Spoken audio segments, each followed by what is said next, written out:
Hi, everyone. Happy Friday afternoon. I'm Jimmy Young, the founder of Pro Cannabis Media and sometimes regular host of Green Rush Live, the business of cannabis talk show that we've been doing here at Pro Cannabis Media, now starting our third year next week when we come back really live. This is just an introduction to one of our best shows that we did over the past year, and I wasn't even on it. It was with David Rabinovitz and with Kurt Dalton from Cannabis.net, and they interviewed Dina Martin. Enjoy, and we'll see you really live next Friday.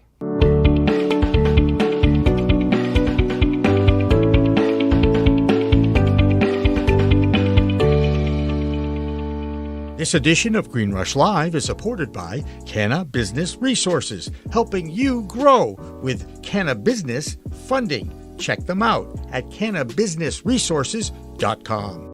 Check out LeafWire when you get a chance, and we will try to get Peter, who we just saw out in Vegas at the MJ Biz Show, on here and kind of tell everybody what's new after the fundraise. But without further ado, Mr. Hill, tell us what's going on with CBGA.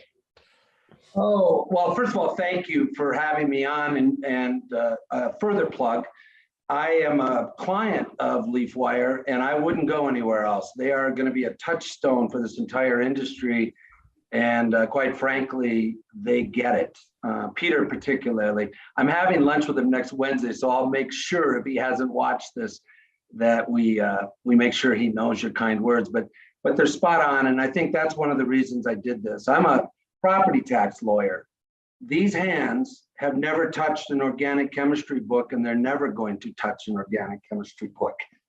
But I'm from the generation that I think owes a debt to what happened. And by that, I mean the culture from, I call it the Jerry Garcia versus Richard Nixon culture. And because here's the facts. Number one, up until a couple of years ago, all of the olive-tolic acid and something called geranol pyrophosphate, which the plant secretes to protect its female flower. So it's a combination of carbon, hydrogen, and oxygen that is very powerful. 22 carbon, 32 hydrogen, 4 oxygen. That's a very complex molecule. But up until 2 years ago, all of that acid would convert into the neutral forms that we know as THC, CBD, CBN, CBC, or even for that matter, CBG. But the cultivars, and particularly high-grade hemp out of Longmont, Colorado, and Santa Fe Farms, which acquired them, they mapped the genome of the cannabis plant about 5 years ago and figured out the gene that was responsible for producing the enzymes that would convert the acids to their distillates. So, gentlemen, we are literally at the inception of the discovery of fire here, because we now can commercially produce the acid form of the molecule. And the reason that's so important is this. I don't know if your viewers can see it, but that's the molecular structure of CBG. The only reason I use a dirty t-shirt is my wife gave it to me for Christmas. And as a lawyer, I said, oh my God, it's got the identical molecular structure to our bliss switches in our brain, anandamide and 2-AG, which are the master regulators for pretty much every bodily function we have: sleep, mood, appetite, any type of inflammation. And the basic reason is that we live in a biological world where oxidative stress is a 24/7 phenomenon that we all deal with in our own ways. But particularly with sleep, if we don't get deep REM sleep, our brain's never going to get a chance to clean out the body as it was meant to do. So when I saw the molecular structure of CBG and realized it was almost identical to anandamide, I knew I was onto something. But here's where it gets fun. The real actors in this play are what they call the carboxyl group, which is COOH, 1 carbon, 2 oxygens, and a hydrogen, all linked together. Because in the acid form, they exist. So CBGA is the emphasis on the A. Those acids are that molecule's there, but when it decarboxylates or internally, when we basically biosynthesize it, they disappear. Now think about it, gentlemen. If you've got a carbon and 2 oxygen inside every cell of your body, you know what they're doing? They're exploding and cleaning up that cell. And essentially what we found out is that the CBGA is an identical molecular structure to our bliss switches, except they are acid deprived. We couldn't, we're human beings. We don't produce acids, but like attracts like. And what is happening is that all of our receptors in our endocannabinoid immune system get ignited all at once. So it makes you sleep like a baby, think like a grown-up, and act like a human being, which is why I'm so excited. And it's all from hemp. Let's just clarify that, right? So you're legal under Correct. Yeah. In fact, the irony is the cultivars were doing this in response to the 0.3 issue, if it is an issue. I think most of these are red herrings for cannabis. So the reason they were mapping the genome is to engineer, and again, we're not talking about GMOs, nothing like that, but they wanted to make sure that we were producing hemp plants that remained hemp plants and didn't go, quote, hot. So on my farm, Healing Hollows farm, we grow Matterhorn and Ellie Rays, and both of them were genetically engineered by High Grade Hemp and Santa Fe Farms to ensure that my plants never would violate the federal standard for THC. But I think one of the unintended consequences, Kurt, was that they didn't realize they were making commercially viable the acid form of the molecule, or as James Carville would say, it's the acid, stupid, which I remind myself of every day. So how have you commercialized this? You've got product out in the market? Some, yeah, we have a website, liferesearchco.com. We've had problems, as you guys already know. The credit card processors, they basically tuck everything under the THC tent, and they don't allow you to even quote the science. So I can't make any claims. So Robert, so we're on market. We're Robert, I'm going to tell you a little secret, but you got to keep it on the down low. All right. I'll try. Next Friday, everything goes according to plan. We've got a show that will solve that problem for you, but don't tell anybody.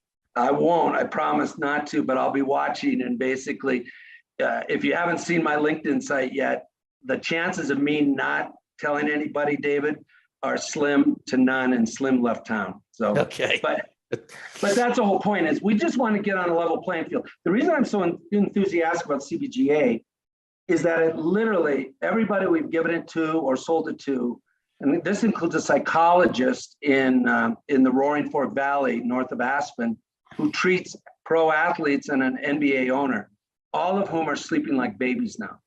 I have, nobody in the society is getting good sleep these days. I think Gallup or one of the pollsters basically said that the number of Americans willing to admit that they're sleep deprived or have some type of sleep disorder has gone from 15% to 50% because of COVID and all the rest. Oh. So the number one thing this will do is it prevents the reuptake of dopamine at 2 a.m. So, and that's what, it's a master switch regulator. So it knows that if my cells and in my gut are saying, I'm out of energy here, I'm out of food. Well, what happens is the brain will typically send a huge shot of adrenaline and cortisol, and then we wake up, and you guys already know what happens then. What the CBGA does is because what happens is the cortisol and the adrenaline basically send a signal to the brain, get rid of that dopamine and start helping us now. And what CBGA does, like the traffic cop on 5th Avenue in Manhattan says, sorry, Bob needs to sleep for 4 more hours. We'll work this out without him.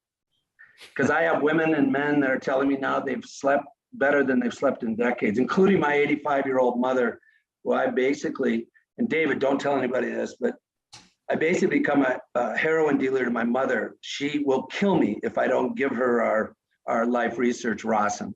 Well, we'll have you send some up to us, and Kurt and I'll test it, and we'll be able to. And that's the acid test, literally and figuratively. I look forward to that, actually, because here's the deal. The chances of a property tax lawyer on this show talking smack about biochemistry and having biochemists in Canada, just, they asked me to come to their conference last month.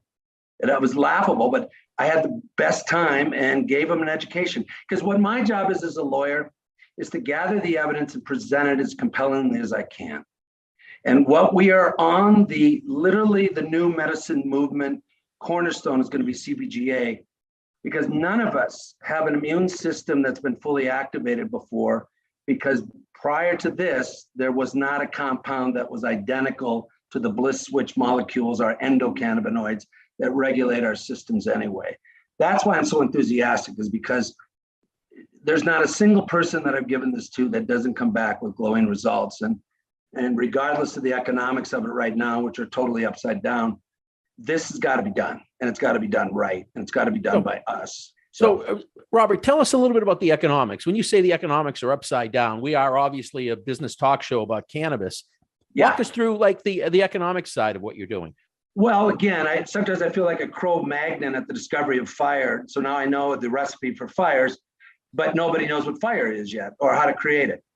The acid form of the cannabis or the hemp plant has never before been commercially viable. So researchers, the Israelis and the Japanese, discovered the endocannabinoid immune system, and that CBGA fully activates it 20 years ago.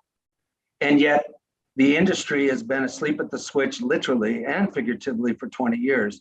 And nobody's at fault. It's that we didn't have a commercially viable plant. We do now, several of them, and I suspect there'll be hundreds within 5 years. So CBDA, THCA, CBNA even. So the acid form and the varin acid form are where the action is, because those are the secretions that the immune system of the plant is secreting to protect itself. And that plant's been around us for 660 million years. But problem one is we're literally starting at ground zero, David. Nobody knows what the acid form can do because, quite frankly, no research has been done up until now. That's number one. Number two, this industry is populated by folks that like to monetize the molecule. And by that, I mean they want to blow it up. They want to blow this up and just grab a portion of it. CBD and THC being the two best examples. There's nothing wrong with that, but they are distillates that will not be recognized by the body the same way that the mother molecule will be. So the second thing is that most folks in this industry are so competitive that they're overlooking the fact that if they laid out a CBGA line, all of what they're selling right now would become far more bioavailable and quite frankly, their profits. The one thing I know about our stuff is once you take our stuff, you'll never go back to the distillates. You just won't, because the effect is so profound versus what the distillates do to us. And I think the third reason, David, is just simple. It's going to take 5 to 10 years for the research to get done till we have clinical research that verifies everything that the preclinical research has already verified. If you go on liferesearchco.com, Life blog page, I made it my mission to publish articles on cause and effect on everything from arthritis to autism for kids. And it's going to be an education. That's why I figure I'm 63 and my job is going to be to try to educate people as best I can and ignite the real, the heavy hitters in the industry to say, CBGA shouldn't be in competition with anything, and Life Research will partner with anybody as a white label or anyway, because bottom line is, once we get the message out that this is the cornerstone of the endocannabinoid system itself, it's not going to take people long to realize they need it. Actually, that leads me right to that question I was about to ask you. With the consumer seeing so much about hemp-derived delta THC, so we just put an article up on cannabis.net. What are these things? 8, 9, 10 THCO. Yeah. How do you distinguish and get that message out about CBGA being, I know the other one sounds sexy, but this is the mother molecule. Yeah. And you're saying it's sleep. Sleep is going to be the selling point. Yeah, that's a great question, Kurt. in our ebook, if people will get our ebook, they'll see a graphic where we put CBGA in the middle and we show which portions of the mother molecule everything else uses. So as we're having this debate about the effects of Delta 8 or Delta 9, we're basically, it's like saying that I'm more interested in the 2-year-old than I am the adult. And because they all are what happens, and actually it's happens twice, but here's the selling point. In order for any of the distillates, CBD, THC, CBN, which is going to be really great for sleep, very sedative, in order for them to activate our immune system at all, they have to become acids again. So I'm not kidding about the carval thing. So what our stuff does is it promotes that process. Thus, when we say they're more bioavailable, what we're really saying is now we have a compound that'll interact with them and create their acidic condition again so that our body can use it. The irony of this, and this is where God comes in, you know, the Hindus and the Chinese have called it the God plant for thousands of years. Or as I like to say, just because we Americans didn't invent it, doesn't make it real. Because I think the real issue is good old American exceptionalism, like Peter Vogel's of the world. That's what's going to make the difference. We got to get serious people from researchers on down. You know, I get emails from pharmacists in Bangkok and in Sydney saying, "Go boy, go." Finally, somebody is promoting the obvious. Well, it isn't so obvious to us consumers because we're supposed to trust in what we get, and especially in this industry, like you said, with Delta 8, we're having these false debates. Because here's the fun fact: CBGA modulates our entire systems. So one of the things it does is it negates the ill effects of THC. So if you're a medical marijuana user, but you're concerned that over time you've noticed that you're getting accumulation and side effects, this will even regulate that. Here's the way I like to put it, guys. We think of ourselves as integrated human beings living a celestial life here on Earth. The truth is we're 1.5 pounds of minerals with electrons going through them. Our stuff allows those electrons to function at their best at all times. And as I say, that's why any form of oxidative stress inflammation will go bye-bye if you take CBGA and combine it with mushrooms, essential oils, THC if you need it, CBN if you need it. The point is, this is the mother molecule for a reason. She takes care of her children. Right. Last question, Robert. I think we're about out of time. If you make it big and we do a movie, can Sir Anthony Hopkins play you? Because it's uncanny. I'm holding out for Jeff Bridges because I had a dream the other night that God empowered the dude to walk the earth and make sure that we get this right. Or he picks us up and drops us into the Andromeda strain where we pop like a cosmic zit. So yeah. Appreciate your time. Go ahead, David. Thank you. Have a great day. Keep going, guys. This is very important what you're doing. Thank you. Well, listen, it's 4:20. We're going to take our 4:20 break. Don't go away. We'll be right back on the Green Rush. And we have got a phenomenal guest for today's show.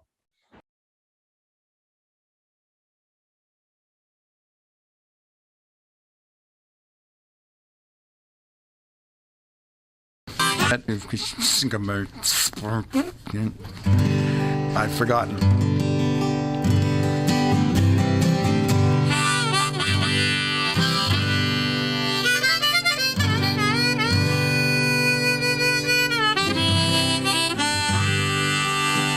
We had a saying in our old band, one of my first bands in 1966 or so. What are you going to do tonight? Oh, just, you know, like every other night, just going to lay around the shanty and put a good buzz on.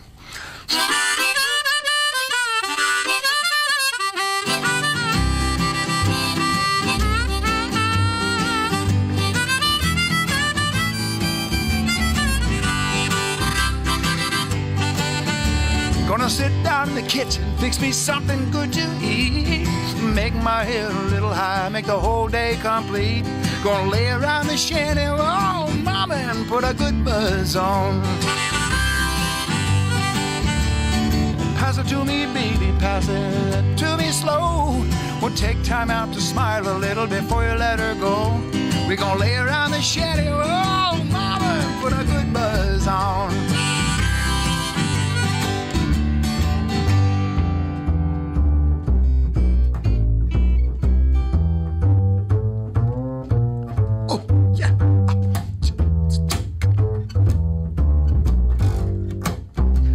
you're on something. Go ahead.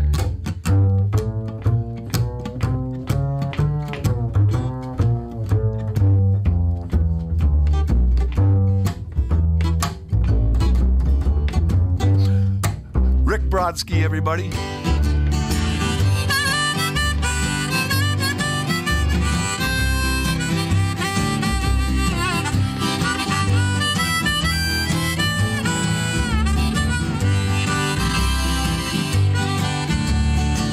There's nothing to do and there's always room for more.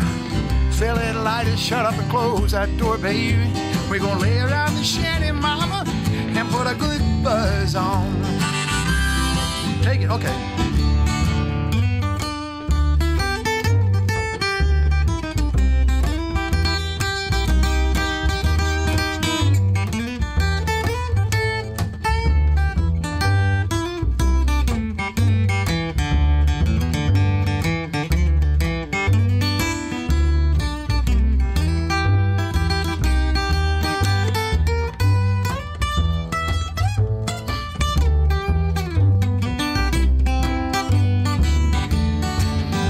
Prohibition never works, it's time to realize it. It grows in my backyard, it's time to legalize it. We're gonna lay around the shanty, mama, and put a good buzz on.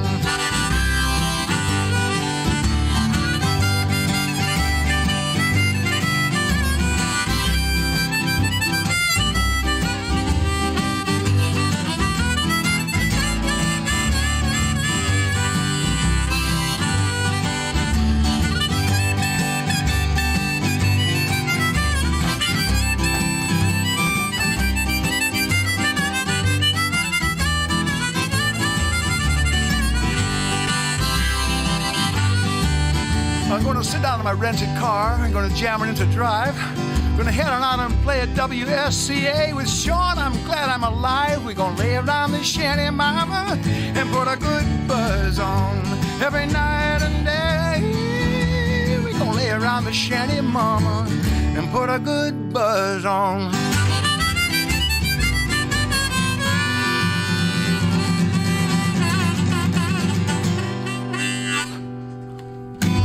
Nice. It's Friday. Thank God. Thank God Jonathan Edwards is joining us. Hey, thanks for sticking with us. This is David Rabinovich, your host. We've got another great episode. So now I'm going to let the cat out of the bag. We have a special guest today that we're going to devote the episode to, and that's Dina Martin. If you don't know Dina Martin, you may have heard of her in the news back in 2018. Dina was running the largest marijuana home delivery operator, definitely in Massachusetts, if not the East Coast, and maybe even nationally. They became very successful, unlicensed. The feds came in, arrested everybody. Dina had to plead guilty this year and accept a federal prison sentence. And there's been a lot written about her in the paper. I know her son, so I had kind of a little bit of an inkling of what was going on. I met Dina a few years ago. And when I heard that she had pled out and what the sentence was, we reached out because we think this is a great story. It touches a lot upon what's going on in cannabis, the heavy hand of the law, people trying to do the right thing. And if you read any of the media coverage, it paints her many ways in just in a demonized way. And there's other pieces of this story that we wanted to get out. We've got a couple other guests with us. We had Steve Mandilli. If you're in Massachusetts, then you know Steve. Steve's a war veteran, also very much a cannabis advocate. And then we've got Zach Huffman. Zach's going to tell us a little bit to just get started about the newsletter he writes for. I believe they're out of the Midwest. They've just started an edition focused on the New England markets. They're doing a great job. I happen to come across it because my name got mentioned in one of their articles just inadvertently. And I reached out to Zach and I thought it'd be great to have him join us. So we're going to start quickly with Zach to tell us a little bit about his article, and then we're going to jump right into it with Dina. Zach, tell us about the newsletter. Sure. So it's grown in, and you'll have to forgive me. My sound levels are all screwed up. Do I sound okay? You sound fine. Excellent. I have new equipment I'm dealing with, but yeah. So grown in, it's a cannabis industry newsletter, just like David said. And it started about 2 years ago out of the Midwest. So At that point, it's covering, in the Midwest, we're covering Illinois, Michigan, Missouri. We just started covering Ohio. And then about 2 months ago, we expanded and started the New England newsletter, which is where that's when they brought me on board, because I'm already a New England guy. I actually live in Randolph, Massachusetts. And so I'm just, last 2 months, just kind of figuring out the beat. I've written a little bit about cannabis here and there, but now that I'm, doing the newsletter, it's kind of a crash course in all 6 states in this part of the country. You're on mute, David.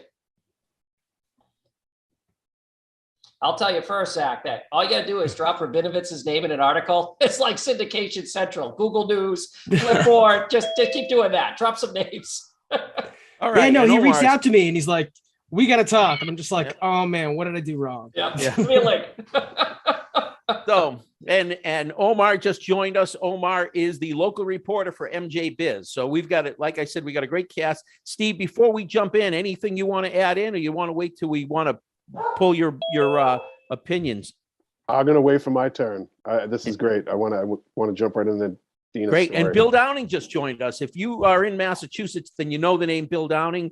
Bill Downing is one of the longest standing advocates in the state, one of the founding members of the Massachusetts Cannabis Reform Coalition, and somebody who's been arrested many times trying to get us to where we are today, which is legalized weed. But before we start to get into some of this, we're going to go to Dina. Dina, just give us a quick introduction and tell us a little bit about where you were in life a year before you got into Northern Herb and what actually got you there. All right, well, let's see. As you know, my name is Dina Martin, mother of 4. I have 4, my children are all grown, ranging in age from 23 to 33. A year before I started Northern Herb, my husband and I were operating a bakery, restaurant, catering business out of Pawtucket, Rhode Island, after having moved it from Boston. And the companies weren't doing well. They were circling the drain. We had been in business for a long time, had many years of great success, but had lost a major retail client and were struggling to keep our heads above water financially. When Massachusetts first passed medical, I approached my husband and said, this might be a business we might want to think about transitioning into. At that point, my kids were much younger. My older were teens. My younger were sort of, late middle school, and he wanted no part of it. He said, "No, I don't want to send that message to our kids." So I said, "All right." We were very much partners in business. And I said, "No, if you say no, then no, it is." A year later, my third child is my youngest son, is a very competitive wrestler, got a concussion, and then he got another concussion. And after the second concussion, the symptoms were just unmanageable. I mean, he was just unrecognizable, behaviorally, emotionally. It was devastating. Yeah, there was a suicide attempt. And at that point, I was desperate. I'm just desperate to figure out how I could help him. Now, Bill factors very large into my early days, because he, as the founder of Yankee Caregivers, he was the first supplier. He did what I did before I did it. And he was the supplier to my sister, who, with Bill's help, was able to wean off of an opioid addiction. And that opioid addiction had estranged my sister and I. As a matter of fact, I had threatened to take custody of her daughter away if she didn't straighten out her act. So she turned to Bill, and Bill helped my sister transition from, I think it was somewhere between 10 and 20 prescriptions to 2.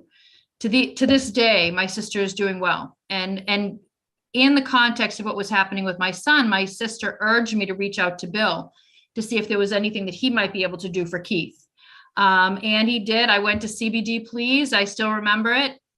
He gave me gave me 10 vials of oil. And, at the time my son was 18, and I gave him the option of trying it or not, because, he's an adult and I didn't want to force him to do anything. He was old enough to make his own decision. He opted to try it.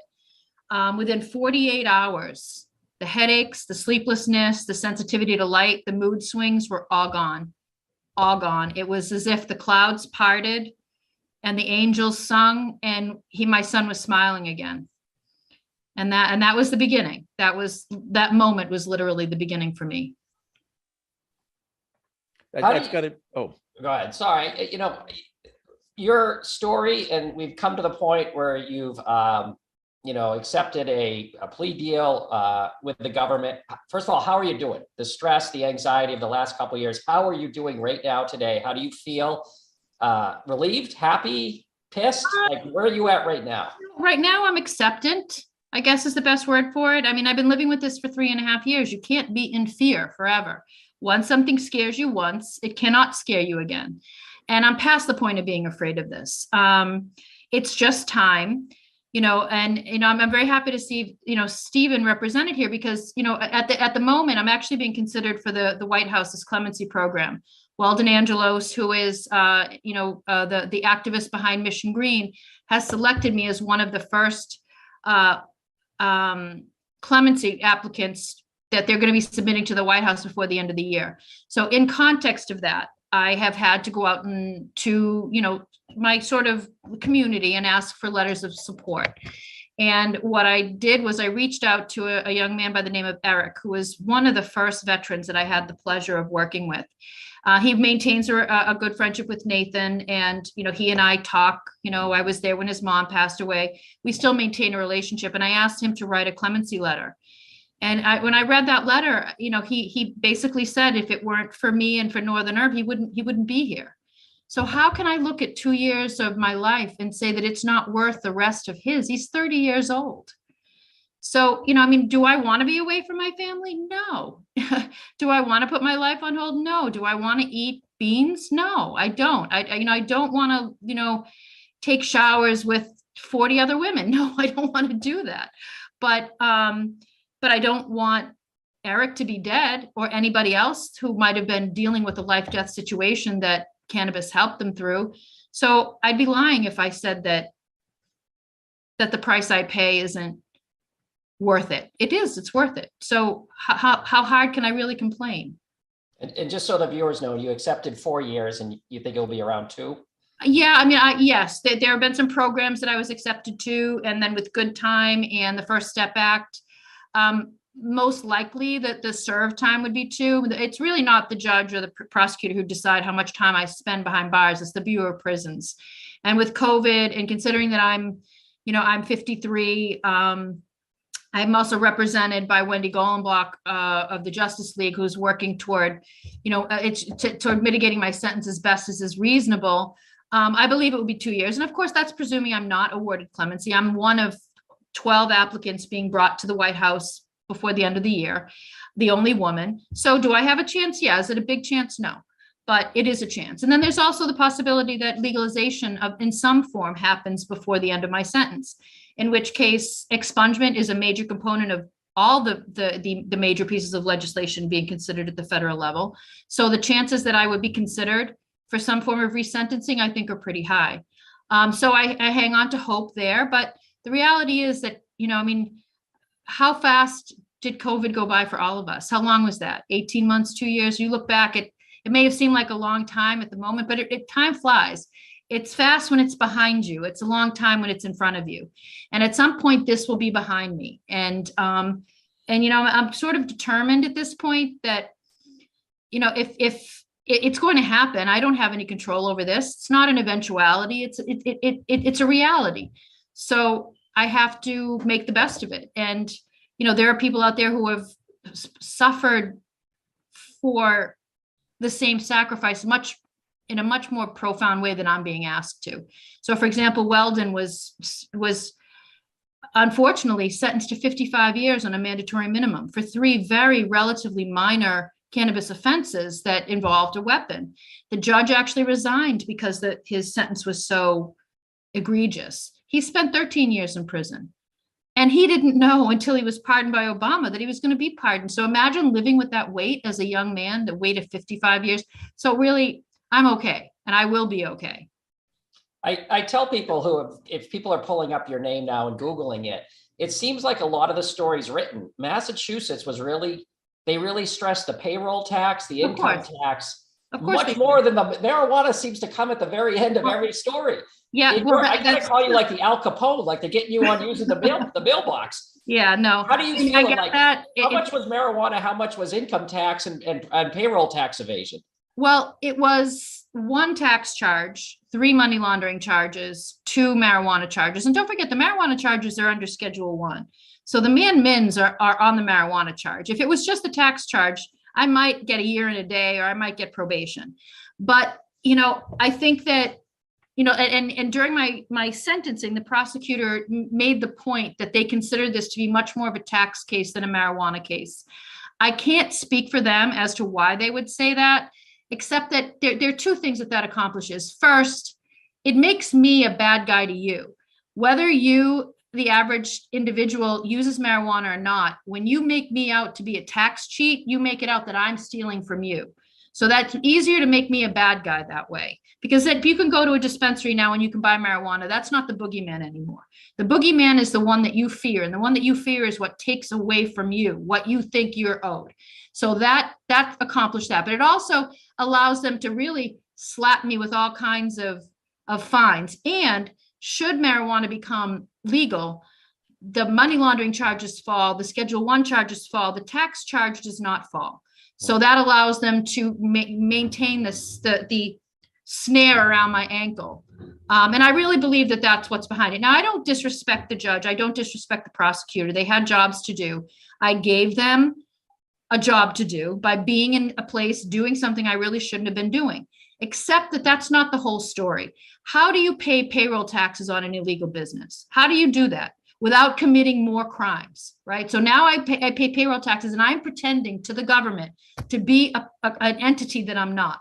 And now you're talking about more money laundering charges. Now you're talking about identity theft. And for example, we use PO boxes, and I had people offering to give me identities. Oh, Dina, don't take those PO boxes out in your own name. You're just leading them to you. I will get you fake IDs. And I said, yeah, that's exactly what I need to be charged with an identity theft charge for every PO box I open. There's a difference between doing what you need to do to accomplish your mission and then being completely evasive. I was not trying to be evasive. I did what I did right out in the open. And I didn't file payroll taxes because I'm going to file a 941 under a false corporation. That's another crime. And I didn't want to commit crimes I didn't feel I had to commit.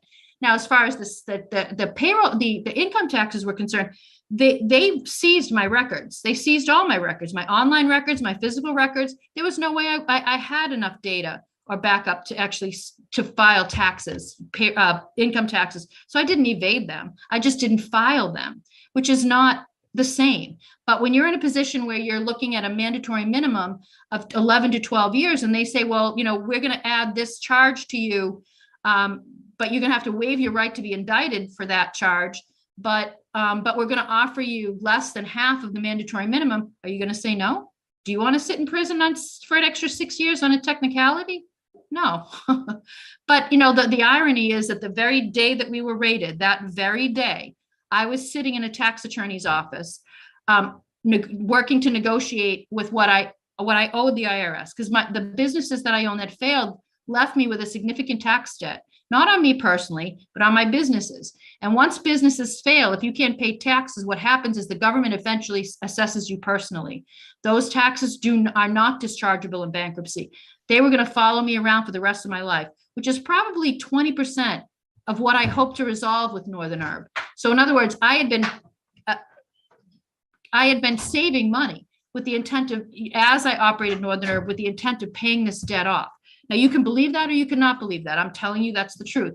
That morning, I was sitting in an attorney in Quincy's office saying, I've got half of what I owe. Tell me what I need. I need you to take this, offer it to them, and let's create a payment arrangement for the balance. That's the truth. I literally went from that tax attorney's office to that office in Hyde Park that you've heard so much about. And that's when the raid happened. So I'm not the boogeyman. I'm not trying to steal money from any of you. And we're talking about FICA taxes, which is money that Social Security. It's Social Security, right? It's we're not talking about me, stashing millions of dollars into in a safe. You're stealing from the seniors, I see. Yeah. Oh, yeah. Right. Like that hasn't been made a cottage industry out of by the politicians. Sorry. Yep. So let me jump in for a minute. Steve, do you want to add do you have any insights or anything you might want to add to the discussion about what, Dina talked about the letter she had from the veteran Do you want to add anything in on that? And Bill, I want to give you an opportunity as well after Steve, and then we'll turn to Zach and Omar. Sure. Thank you, David. Thanks for having me on. Dina, you're a hero for what you did. There's, just like that veteran wrote that letter to you, that you helped save his life. Cannabis did the same thing for me. I had tried 57 different medications over a decade, and when I first started the cannabis, it was to get off of fentanyl, oxycodone, Xanax, Ambien, and a few different antidepressants. And, that's an issue that veterans are facing at a huge scale compared to the rest of society, with the injuries and stuff we have. But to make it so you have to literally sit down with a family and be like, all right, I want to get better. Are you okay with me breaking the law? Like it doesn't make any sense. And like you were saying, what they're coming after you for, it's based out of greed. It's based out of taxes. This is the biggest problems that the industry has in the state right now with HCAs and everything. It's not so much that people are afraid of cannabis. It's what are we going to get for it? Like we want a piece of it. So it's solely based on greed. And I'm sorry you're having to deal with everything you're going through. And I really love your attitude of, because of the people you've helped, you do it again. And that says a huge amount about your incredible character. So thank you. So Bill, how many times have you been arrested? I actually have never been arrested. Oh, I think I'm the only person who's ever been swatted. right. That's David Lyon at the bar all the time. Don't worry. Yeah, no, I got swatted in 2015, but they were unable to arrest me. And I was pulled into the arrest tent in the Freedom Rally at one point, but my attorney from the ACLU happened to be right next to me, and they decided not to arrest me. Okay. So anyway, I've been lucky in other ways. So I've spoken with Dina a couple of times, and yeah, she's facing some horrific penalty, and in my opinion, a horrific penalty. Yeah, I was there with her from the very start, as far as she saw what we were doing at Yankee Caregivers and decided that that was something she was interested in. Now, what happened at Yankee Caregivers is we got a cease and desist order a long, long time ago. And I think that's the way. Bill, from who? Who said what? From where? From the Department of Public Health. Okay. Who was in charge of medical marijuana at that point in time. And I think that would have been a better way to handle this situation. I don't know what Dina's opinion about it would be, but I can tell you my opinion. It's an awful lot better to get a cease and desist order than it is to have a SWAT raid. Would agree. Yeah.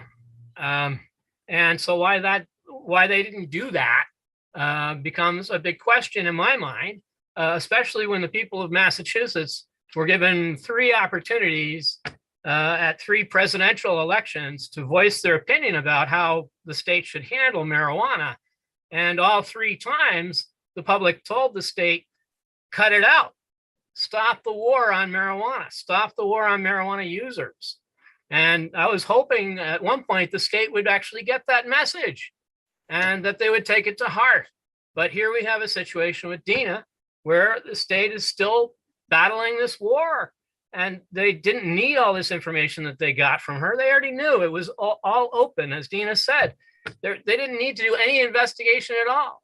All they needed to do was knock on her door, say, we know what you're doing, and you've got to stop. And the whole thing would have been taken care of. It would cost the government $0, and nobody would be suffering horrifically. And the problem, as far as the government would be concerned, would be solved. And why they don't do that in not only this situation, but in many, many other situations, well, I guess it's because they're used to being bullies and using cop toys and using cop kind of tactics of being semi-violent that makes them so happy. And I wish that they would change that attitude. So I want to give Omar and Zach an opportunity. If Zach, you're unmuted, so I'm going to start with you. And I'm not putting you on the spot, but if you have a question for Dina, jump on in, and then I'm going to give the same to Omar before I toss it back to Kurt. Yeah, sure. And I guess one thing I'm really fascinated with is kind of how an operation like this kind of gets up off the ground. Like was it difficult finding access to cannabis? Kind of how did that work?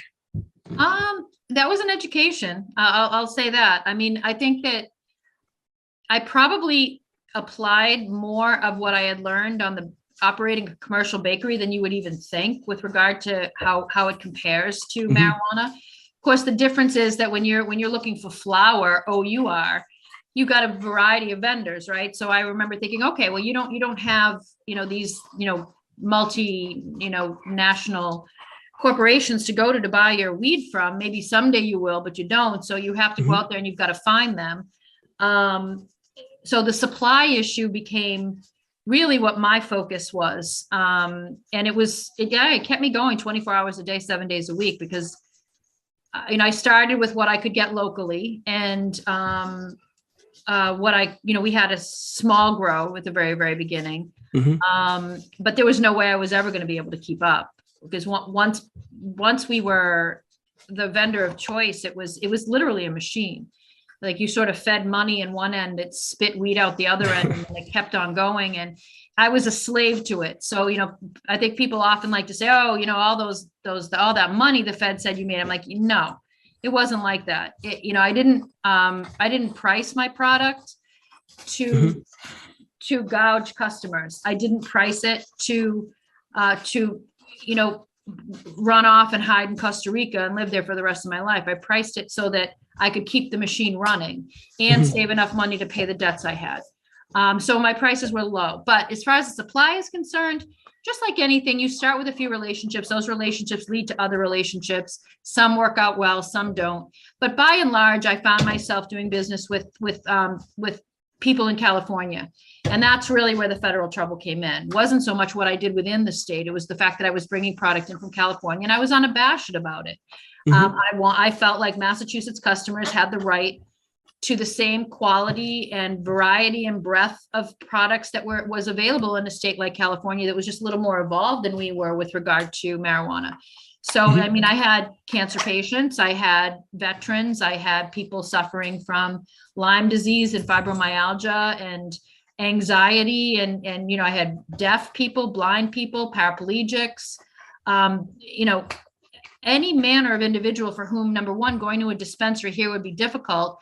Number two, or impossible. Number two would just needed access to something other than what they could get at a Massachusetts dispensary, or the fact that I think at the time Massachusetts dispensaries were limiting you to maybe an eighth or a quarter a day. So how are they going to do that? I had veterans who would use an eighth of an ounce a day. So what are they going to do? Go to a dispensary every other day and then pay that markup because they couldn't buy an ounce at a time. So by the time you're done, you're paying $450, $500 an ounce and spending 6 hours a week standing in line. And that was just wrong. And that was presuming that you didn't have the anxiety issues or the physical issues that would prevent you from going to the dispensary to begin with. So, it was a trip. I'll say that because once we started really attaining the levels of volume that we got noticed. I mean, I went to LA and there would be, I think I said this on the news article that Channel 5 ran. Somebody pulled up and said, here's a Rolls Royce. There's a Rolls Royce for you for the week. Another week here, it's got a Maserati SUV for you for the week.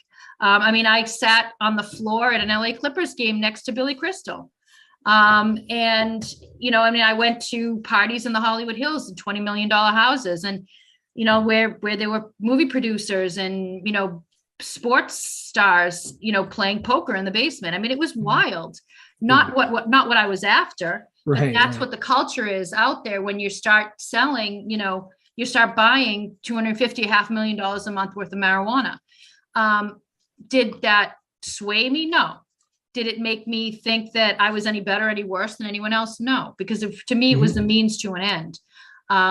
But regardless of how big we got, the problem of supply never eased up. So I was always waiting the next package, always stressing whether or not what I was waiting for was going to get there in time because people relied on me. And that's what Northern Herb was good at. So when you get back to your question of how did something like that get off the ground, we started with, I remember the first deliveries I did. I remember standing in front of my kitchen counter. It took me 3 hours to pack the first 3 orders. And I went out and delivered them myself, and they were all over the state. I got home at like midnight. So it started from there to, at the time that we were closed down, we did probably on average 150 orders a day on average. A really busy day was 250. On 420, we might do, 300 or more orders in a day. But I think that the brilliance behind Northern Herb was its simplicity. And, and I studied delivery businesses in California. I spent quite a bit of time taking a look at how those businesses operated. And the decision that I made that I think largely impacted Northern Herb's success rate the most was we were not an on-demand delivery service. So in other words, you could not call me at 10 o'clock in the morning and say, I want an order in an hour. That made no sense to me. I'm like, marijuana is not pizza. It is not going to get cold. It's not going to get gummy. We are going to deliver between 4 p.m. and 9 p.m. And if you can't wait until then go someplace who is willing to, be at your beck and call. We had to be disciplined about it. I was not going to send a driver out to Abington to have them come back and then to go back out to Holbrook. It made no sense to me. So as time went on, we built routes, and we got to the point where we had probably 7, 8, 9, 10 routes a day, and the driver went out from the hub and then turned around and came back, and it was incredibly efficient. The only thing that limited me was 1 supply and 2 drivers. And so I mean, I could have gone on indefinitely. I mean, the way that the growth happened was sort of the analogy I use is, do you remember watching Back to the Future, and they're in the train, right? And they throw those 3 logs in, and the log explodes, and the train just shoots forward. That's what it was. I couldn't ever tell you when that other log was going to explode, but you felt it coming. And I never really knew whether reputation, I never paid attention to what brought people to us. I just took care of my customers. So I never knew whether there was some article that was being written or there was some Reddit post that went viral, but all of a sudden it would be an explosion. Boom, the train would take off, and I would have to go back to my suppliers and pressure them. And that meant being awake all night, literally hitting refresh on tracking to make sure that something wasn't getting held up. Toward the end, I should have known something was happening. Packages were going missing in the mail. Packages were arriving partially empty, or boxes were arriving empty, which is a dead giveaway that we were being watched. But for me, I was like looking at it like I found an excuse for it all. I didn't ever want to believe that I was being looked at, that I was being investigated. Because I really just was so intent on, if you placed an order, you were waiting for it. The thought that someone was sitting in their bedroom or sleeping or trying to sleep and was like literally looking at their watch or looking at their phone, waiting for me or waiting for one of my drivers, I could not bear it. I could not bear the thought. So whatever it took, I did it. And so literally, I remember the day of the raid, sitting there, we were, all of us, there were 7 of us in the office sitting there while they were walking around and pulling the office apart. I remember hearing the phone ringing and being like, somebody's got to answer that. Somebody's got to answer that and tell them that we're not coming. And it was like, that was the worst part. And then, at some point you have to say, well, it's not my fight anymore. I can't. And that was the hardest thing, was not knowing what was going to happen, whether the customers were going to get what they needed, when they needed, how they needed it, for the fairest price they needed it, because I felt like they were family, annoying family, demanding family, unforgiving and unrepentant family at times, but they were my responsibility. Omar, did you want to jump? I'm sorry, Zach. Sure. Zach, did you oh no, go ahead, Omar. Go ahead. Yeah, David, thank you for having me on, and Dina, it's really an honor to be on the show because of you. And I want to echo, Thank you, Omar. I want to echo some of the things that have been said. Mainly just the injustice of it all is just makes the jaw drop. And also, I'm just amazed by by your attitude, by the nobility of it. I was thinking as people were speaking that if you ever wanted to do a rebrand, you might want to consider Noble Herb, but that's just something that's for another time. But I'm with Marijuana Business Daily, and we're always curious about the business aspect of what people are doing, and of course the licensing aspect. And I was curious, when you mentioned you had that sort of eureka moment when you said, okay, I'm going to get into this. Did you consider going the quote unquote, legal route, getting a license? And what was, if not, what dissuaded dissuaded you from it? What made you go the route that you wanted to go? Initially it wasn't an option, right? Because there was no path early on when recreational passed, no immediate path that was going to allow delivery, at least not recreational delivery. There was some movement toward medical delivery, but it wasn't very well executed by anybody that was executing it. But to be quite honest, and I'm not sure that any article that's been written about me has addressed this, right, maybe about a year and a half in, I actually hired Valerio Romano. I gave him a retainer and I said, find me a host community, and I want to be first in line when they do make recreational delivery available. So I had reached out to real estate agents and was starting to look at towns that might consider us. So I knew that what I was doing wasn't sustainable, and that it wasn't even wise to try to, that eventually something was going to happen. And I had opportunities to buy into legal businesses on the West Coast, and actually was very, very close to purchasing a dispensary out in Portland, Oregon, till Portland's got its own issues with regard to how they execute their legalization program. Likewise in California, right, the week of the raid, we had started a delivery business in California called NHLA, Northern Herb LA. And I had hired a consultant out of there, a gentleman by the name of David Rice, and had been meeting with John Armstrong, who's the legalization attorney of choice out of California. So I had my fingers in to 3 markets to try to bring down a legal license somewhere, some way, somehow, figuring that if something went wrong in one state, that there might be some goodwill extended to me had it been known that it was my intent to become legal. Nobody cared. And to answer somebody else's question with regard to, why this happens and there isn't a cease and desist letter sent, because they can't steal money from you if they don't. I mean, they seized more money than I'm even being asked to pay, so the money that they seized would cover a good portion of the restitution that they're ordering me to pay. It probably would have covered even the payroll taxes, but that's not how it works. And the press coverage, to be quite frank, and again, I have no ill will toward the prosecutor in my case or the judge, because they were very civil and very kind. But the fact is that federal prosecutions are not based on public safety. They are based on months of incarceration. That is the currency with which a prosecutor's career is made. So the more months of incarceration they get, the more likely they are to be considered for a lead office. So in other words, as opposed to being an assistant U.S. attorney, they become U.S. attorneys. They transition into private practice. But that's the political capital. You've seen people like Bill Weld and Rudy Giuliani's lives, careers have been built on prosecutions. Yeah.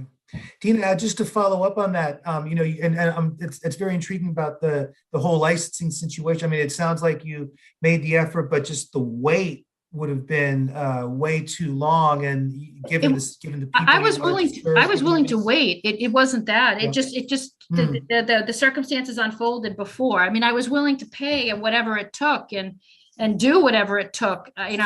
We were actively, looking at towns in California and Massachusetts. Had I been allowed to continue to operate, I would eventually have come down with a legal life. Sure. So we're at the, Omar, I'm just going to jump in for a second. We're at the top of the hour. This is a great conversation. We're going to keep it going. Stick with us. We're going to be right back. We need to take our break.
You want to grow your own plants? Check out Style Lighting's Grow Kit. It has everything you need to become an expert home grower and bring the power of the sun indoors. Style Lighting uses TCP's high-powered commercial LEDs that deliver twice the output in the market. The Grow Kit has a grow bag, a timer, chains to hang the light, and of course the best in the business lighting system by TCP. Check out stylelighting.shop for more information.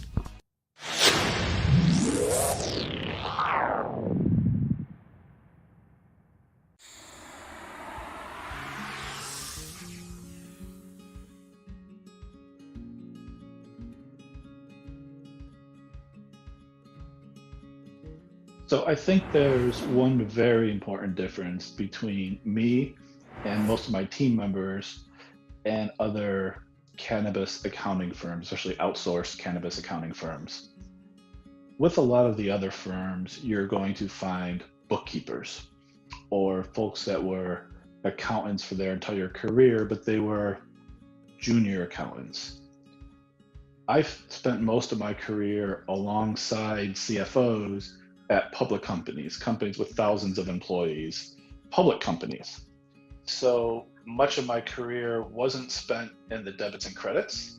It was spent with the CFO, CEO, COO of large public companies, working on strategy, working on planning and big initiatives, working on projects such as mergers and integrations.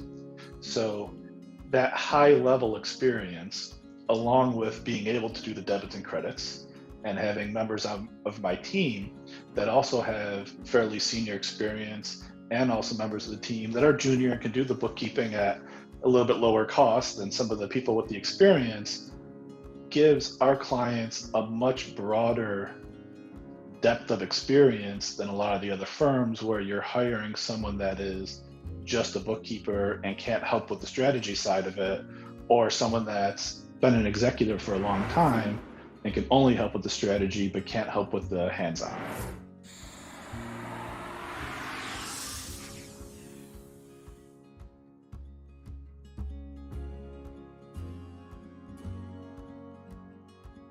Well, thanks for hanging with us. It was a very short break because, and frankly, I had to just kind of corral everybody because the conversation keeps going. This is a great show. This reminds me, Kurt, of the November 5th show we did with Professor Mikos. This great topic. But Omar, if you don't mind, ask the question again that you asked to Dina, and let's see if we can kind of rewind and repeat that so the audience can hear the answer. Yeah, sure. Well, what I was curious about is that, once, if it's possible, would you consider trying to get a license again in the cannabis industry? I mean, is it possible? And if so, how could you go about it? Well, I think it depends on how my sentence unfolds. And I was ordered to serve 3 years of supervised release once I'm actually out of prison, and you are not allowed to do anything that's federally illegal while you're on supervised release. So the best I could hope for would be that if I was a real good doobie for a year and a half, generally supervised releases will end in half the amount of time if you keep your nose clean. I do know other federal people who have formerly served time for federal marijuana cases who are currently in the marijuana business. So that option would be there. And to be honest, I don't see this unfolding in the way that I will have to serve this entire sentence. I am optimistic that there'll be some movement at the federal level before my sentence is fully served and I have to serve whatever length of time on probation. So the short answer is yes, I would. I loved the industry for a lot of reasons, and I would love an opportunity to get back to it. And there is the possibility that I would go back in a non-sales aspect. So in other words, I'd serve as a consultant or a writer or some sort of an activist, in which case I'm not actually selling the product. I'm not doing something that's federally illegal, although that would be up to my probation officer, I guess, to see how he interpreted that. It takes a little bit of getting used to. My current, I'm on a pretrial, obviously a pre-report probation. So I report to a probation officer who's about half my age, and that's really, really interesting. He's a good kid though. But so the short answer is yes. I mean, I've learned a lot, and I think that there's a lot that I would offer the industry in terms of efficiency and effectiveness and how to build a market and how to keep a customer happy. Because I think that given that marijuana has sort of evolved from a black to a white market, I think that there's a lot of understanding of what a customer needs is lacking, because it's evolved from you'll get what you get when I give it to you, and you'll like it and you won't complain, because if you do, you're just going to have to find another plug. And I think some of that attitude still exists. Maybe it's because of what I said, it's just the way the market came, or maybe it's just because the choices are always so limited. A customer sort of has to take what they're given. But what Northern Herb was a pure free market test case, pure free market. And people were free to go anywhere they wanted. They came to us for a reason. And that was because our prices were fair, because we were consistent, we were reliable, and we were friendly. And we paid attention to what they wanted and what they didn't want. And if you bought weed that you did not like, I would take it back. I couldn't use it, but your experience was more important to me than your money. And I think that a lot, I can't speak for dispensaries as a whole. I don't have enough experience with them, but I think that by and large, dispensaries are not conditioned to think about what's good for the customer. They're conditioned to think what's good for them. And I think that's just a mistake. So I got a question I'm going to pose to Kurt, and then I'm going to jump away for a moment because I got to be on dog care for a second. But Kurt, if Dina goes away for, let's say, 2 years, what do you think the odds are when she gets out and ends up on probation, whether marijuana is still going to be illegal at the federal level? Oh, 2 years, huh? I might pass that around the room, no pun intended, to the left, but I was going to ask her if she's selling weed to her probation officer yet, but she kept talking. So, no. 2 years. I think she'll get out. Okay, here's what I predict. And by the way, the ending of the Clemency, Reese Witherspoon with the dark hair coming out of the White House to end the movie. That's a goal. Let's do that. Let's get that done. Okay. I think 2 years. Yeah. I think within 2 years we'll have federal something, Safe Banking Act, decriminalization. I'm not going to say full on legalization, but let's see what everybody else thinks. Omar, what do you think? I'm not on mute. Good. Boy, exactly. Let's put it this way. I heard somebody say the other day, very recently, a DC attorney who follows this, they were looking at more like 6 years. And I'd have to say it might be, that's my thought. It might, I think the federal government moves very slowly, and I think it's gonna be closer to 6 than to 2 in any case. They don't get marijuana legalized at the federal level. I'm sorry, I wish it weren't. Yeah, that was one down vote. Okay, who's next? So if they don't get it decriminalized or legalized in the next couple of years, what do you think that's going to do to the Democrats' chance of holding the White House? Do you think it's going to even be material at all? Well, that's a good distinction. Decriminalization, I can see that actually happening a lot sooner. I can see decriminalization happening 2 years or maybe even sooner. With safe banking, quite frankly, but like a tax and sell industry. That's tough. That's tough to say. But a lot of people, not to digress too much, but how much do we want the federal government involved? Do we want the federal government just to leave it up to the states, to sort of do their own? But yeah, that's it. But yeah, decriminalization, I think, will happen a lot sooner than the sort of a tax and regulate situation. Bill, do you have a thought on that? Care to weigh in? Well, my only thought is it just seems to take forever for governments to do things. One of the reasons why I think one of the reasons why Dina got involved in this business was because when medical marijuana was passed here in Massachusetts, the state government dragged its feet horrifically, and people suffered terribly because of it. And that's gone on a lot. This state takes pride in the fact that it has very restrictive marijuana laws and very restrictive medical marijuana laws. And I think the federal government would take pride in being restrictive at those things as well, unfortunately. But there's the movement of the people, and that's independent of the government. And regardless of whether the government's responsive to the opinions of the people are changing rapidly on this subject. And more people are in support of the availability of marijuana all the time. So it's going to build pressure. It's like pressure behind anything. And once it gains enough momentum, the government will have to respond. Kurt, you have any other questions before I jump in with another big question for Dina or Stephen? Looks like you want to jump in. Go ahead, Stephen. Yeah, I think legalization will happen within 2 years, but I don't think it'll be rolled out for quite a bit longer, because we had legalization here, and it took quite a bit to get rolled out. One of the things I'd like to know, Dina, is are you now subject to testing? Are you not allowed to use any cannabis now? Well, you may be surprised to hear this. I never used it. Okay. I try, as a matter of fact, at the moment I tried Northern Herb. I opened Northern Herb. I had never tried marijuana. I've been drunk. I could count on one hand the number of times I've been drunk. I'm just a teetotaler. I just don't know how to put it. I always thought marijuana, not marijuana, but alcohol tasted like poison. And I just was never interested in it, but I didn't judge the people who did use it. I mean, obviously I raised teenagers.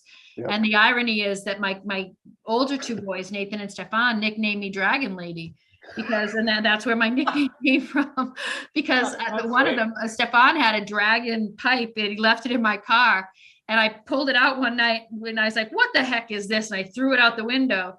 So that was it. It was probably $100 pipe, going back to when he's 30 now. But so, I was I never used it. I tried it. My older boy was like, Mom, if you're going to sell it, you have to try it. I tried it a few times. I tried trying sour diesel and being like, yeah, no, this isn't fun. And one time I took whoa. We got ratings here. Come on. I've got a better story though, because I had an earache once, and someone gave me we were selling these oil capsules, these just beautiful 50 milligram oil capsules. And one of my kids said, well, Mom, if you're going to sell this stuff as a medical, response, and you've got an earache, you need to take one and see what happens. I said, well, what if something happens? They're like, what could happen? It's weed. So I took it. I fell asleep. I woke up a couple of hours later, and I swear every cell in my body was humming. I just laid there and I was like, if you move even an inch, you're going to puke. If you just move an inch. And I was like, oh, forget it. I rolled over on my knees and I projectile vomited for a good hour. And that was the sort of, how they test you with pepper spray, they spray you in the face, so you know how it feels like. So that was it. So after that, anybody who I worried was going to overuse, I'd be like, I got a story for you. Start low and slow. You don't want to do what I did. So no, I was not an issue with my probation officer. Got it. You're not selling them sour diesel, but no, I am not selling him anything. Nope. So I have to ask you, because you did see the article I wrote about weed maps and how their revenues are off because they had to remove illegal sellers from actually the US and Canada. Yep. You were a legal seller, very familiar with weed maps. You've dealt with them. Your computers that were confiscated had records and a lot of things about weed maps. What was it like being an illegal seller on weed maps? Okay. Well, I have two experiences with weed maps. There was the one in Massachusetts, because if you'll remember, there was a time where Leafly also, weed maps, Leafly, and Allbud all allowed you to advertise as an illegal seller. Leafly pulled the plug first. And then once they pulled the plug, everybody went to weed maps. Now, weed maps was not a great option if you were on the East Coast. Weed Maps is a West Coast company. But they, for a period of time, allowed it. And then once they did for a little while, they got a letter from the state of Massachusetts and they bagged out, and they tried to keep us going by listing us in Rhode Island until Rhode Island got wise and forced them out of Rhode Island as well. So that I had that, issue with Leafly and in Weed Maps. Now, when we started Northern Herb LA, 2018, we went back to Weed Maps because they were the player. They're the players in Southern California. And it was very much like it was exactly the way your article says. If you want to be on their list, you're buying places and they're tens of thousands of dollars a month. And it's really like, it's a mafia. It was a mafia. If you didn't pay, they were going to yank your listing. They were going to give it to someone else, and they took cash. I remember being there with seeing people show up with backpacks full of cash to pay their monthly fees. And if that wasn't an option, or for whatever reason you couldn't, or I think at the time we were dealing with them, they had been cautioned not to accept cash. There was too much cash going into their bank account.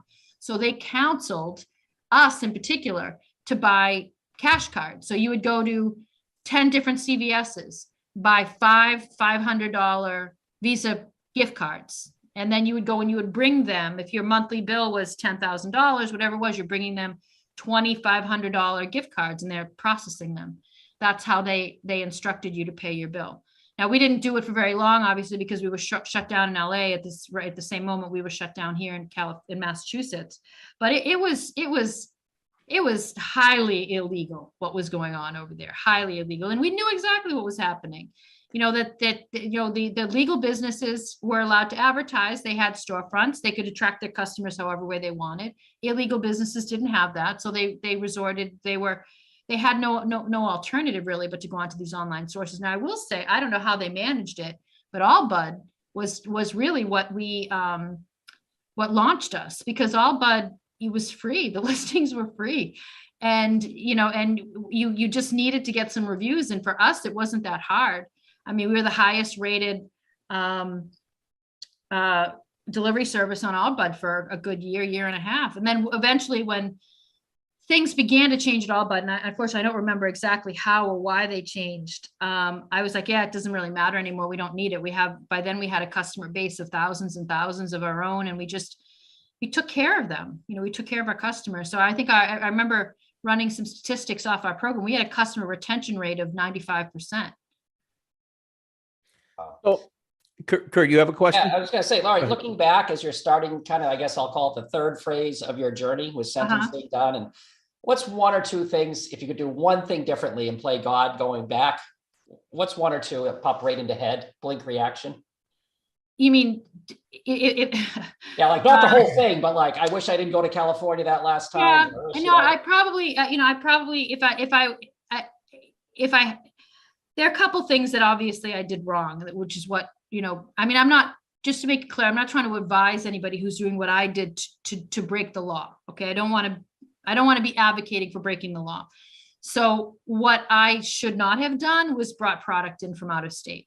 That's where the trouble was. Otherwise, I would have been in a cease and desist situation like Bill was. I should not have opened bank accounts in other companies' names. Honestly, I didn't know what I was doing was laundering money. I really just thought I was breaking banking rules. Now, innocent, ignorant, however you want to call it, that's what I did.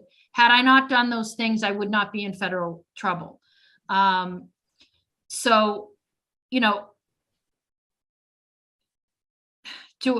guess what I'm saying is, what I'm trying not to say is that I would, if I could have it do all over again, I would be a better criminal. That's not what I'm trying to say. Do you understand what I mean? Like, I want to make it clear that you were sloppy, lady.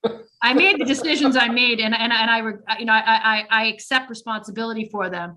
I just they seemed like a good idea at the time. I guess that's what it comes down to. And pay your payroll taxes too. Yeah, no, honest to God, the government, yes, I absolutely should have, except that I know what would have happened. I would have been charged with something else. I know I would have. Right. It would have been some other, bank fraud charge that I would have caught, that had I done what they told me to do. So there was no way. There's no way to pay legal payroll tax on illegal business. Yeah. So let's go backwards a little bit. So when did Keith have the episode with the wrestling that caused you to reach out to Bill Downing? He got his first concussion. I'm trying to remember, February. It was at the state tournament in Milton, which is where we live. Actually, he got two concussions back to back, and that he was in his junior year, so that might have been 2014. And it was bad. He ended up having to repeat his junior year. As a matter of fact, we went, it was February vacation. I tried to make him go back to school. He couldn't function. He ended up missing almost the balance of that school year. And I went back to the school and said, when he did go back, the teachers were trying to force him to make up all the work, or they were going to, they were going to give him incompletes or bad grades. So in other words, if he didn't complete the work, rather than just grade him on the work that he did, they were going to average it out. He would have failed all of his classes. And I said, we're not talking about, just, a kid who doesn't care about his education. We're talking about a kid that really is, he's got a high GPA. He has a chance at going to a really good college. You're really just going to let it happen that way? I mean, he had your M on his chest when he wrestled out there. You forced me to take a concussion awareness class. Now my son's got a concussion. You're going to tell me that if he doesn't finish this work, he's not capable of finishing, that he's going to take bad grades? And they said, well, sure, you can explain that away in a college essay. I said, bullshit. You are not going to do that to my son. You are not going to railroad him. He fought for you. You need to fight for him. And they said, you know what? We're not going to let you labor under the illusion that we're going to allow your son to repeat his junior year. He will accept the grades as he gets them, and he will go on to his senior year. That's not our problem. And I said, well, fuck you. It is your problem. I'm not going to let that happen. So we pulled Keith out, and it was in that period of time that he attempted suicide. But he went to CM. We pulled him out. We sent him to CM, which was, which we could not afford. Catholic Memorial in West Roxbury. Yep. We could not afford it. As a matter of fact, we paid for CM instead of paying for our house. I said, granted, I don't worry that I'm going to have a place to live, but this chance for Keith to complete his education successfully and go on to college this is one chance. You can put a different roof over my head. I don't care about that, but I'm not going to risk his future on this. So we sent him to CM, and while at CM, he got another concussion. This was a year after the first one. And as you may or may not know, the concussions are cumulative in impact. And at that point, I saw the symptoms resurge. And I said, you know what? I am not going down this road with him again. Absolutely not.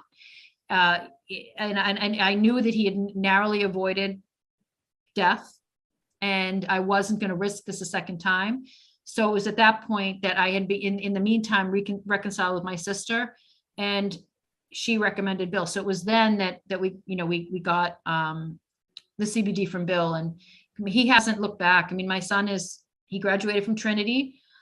He is now working at a law firm in New York City, getting ready to take the LSATs to attend law school. So I don't regret it. I don't regret a minute of it. And I think that what's important for people to understand is, it would have been easy for me to just be like, great, my kid's fine, and turn my back and walk away. That's fine. I could have done that. But I didn't see it that way. And part of it was because I needed money. Yeah, I'm not going to lie about that. But the other part of it was that, there's a scripture that reads, it's James 4:17, that he who knows the good he ought to do and doesn't do it, it is sin for them. So I remember thinking, okay, there are other parents out there who are literally wringing their hands over their concussed children. There are athletes out there whose lives are being ruined. There are athletes who are killing themselves. And this was before I understood what marijuana did for PTSD, or did for cancer, or did for any one of those other chronic illnesses that we now know, MS, Parkinson's. I was just looking at it from a concussion perspective. I said, I was lucky. That I had a sister. I was lucky that I had access to somebody like Bill Downing. What about the millions of people out there who don't? Who takes care of them? And the way to Bill's point earlier, the way it looked to me was, if I could use an analogy, is that, you've got people drowning in a lake, all different rates, screaming, flapping their hands, drowning. And there are lifeguard chairs, and the lifeguards are the government. They're sitting up there and they're watching this. They are watching people drown. And they're just like, I'm not getting paid enough. I'm not getting enough money for me to make this rescue viable for me. I don't care about you. Go ahead and drown. Until I get paid enough, I am not going to come down, and I am not going to help you. And I'm standing there. Once my eyes opened to it, and I it was like I was standing on the beach, and I'm like looking at people in the water, and then looking at the government and saying, you're just going to let this happen? You're okay with this? Like, no, I'm not okay with this.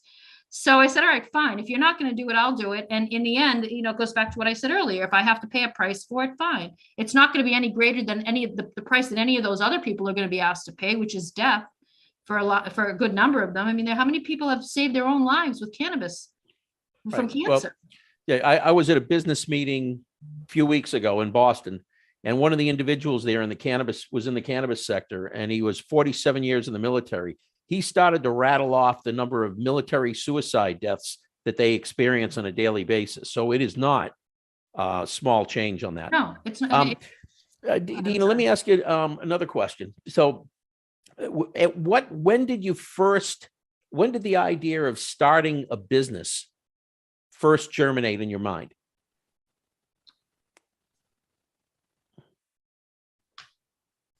I remember the conversation with my husband, and I remember saying that I don't remember the decision. I just remember the conversation and saying, listen, I'm going to start a marijuana delivery business. And him saying, I don't want to do that. That's not a good idea. And I said, listen, I'm not asking for permission. And that was it. I just did it. Does that make me a bad wife? Probably. But, well, we're not a marital talk show, so we're going to skip that particular one. But I want to throw some other questions at you along those lines. So at that point in time, you'd already talked to Valerio, and we've had Valerio on the show in the past. He's a great attorney. Yeah, he's a really well known in the state. Yep. A knowledgeable guy. Yep. So you've had discussions with Valerio. Why not go legal? Why not say, you know what, let's get the application in and I'll wait the X number of months of the year. You mean then or now? Then, right back then. Did. Oh, I didn't. I did. I mean, but don't forget, as well as anybody how layered and complicated the process is. Sure. You can hire Valerio, but that doesn't get you an HCA.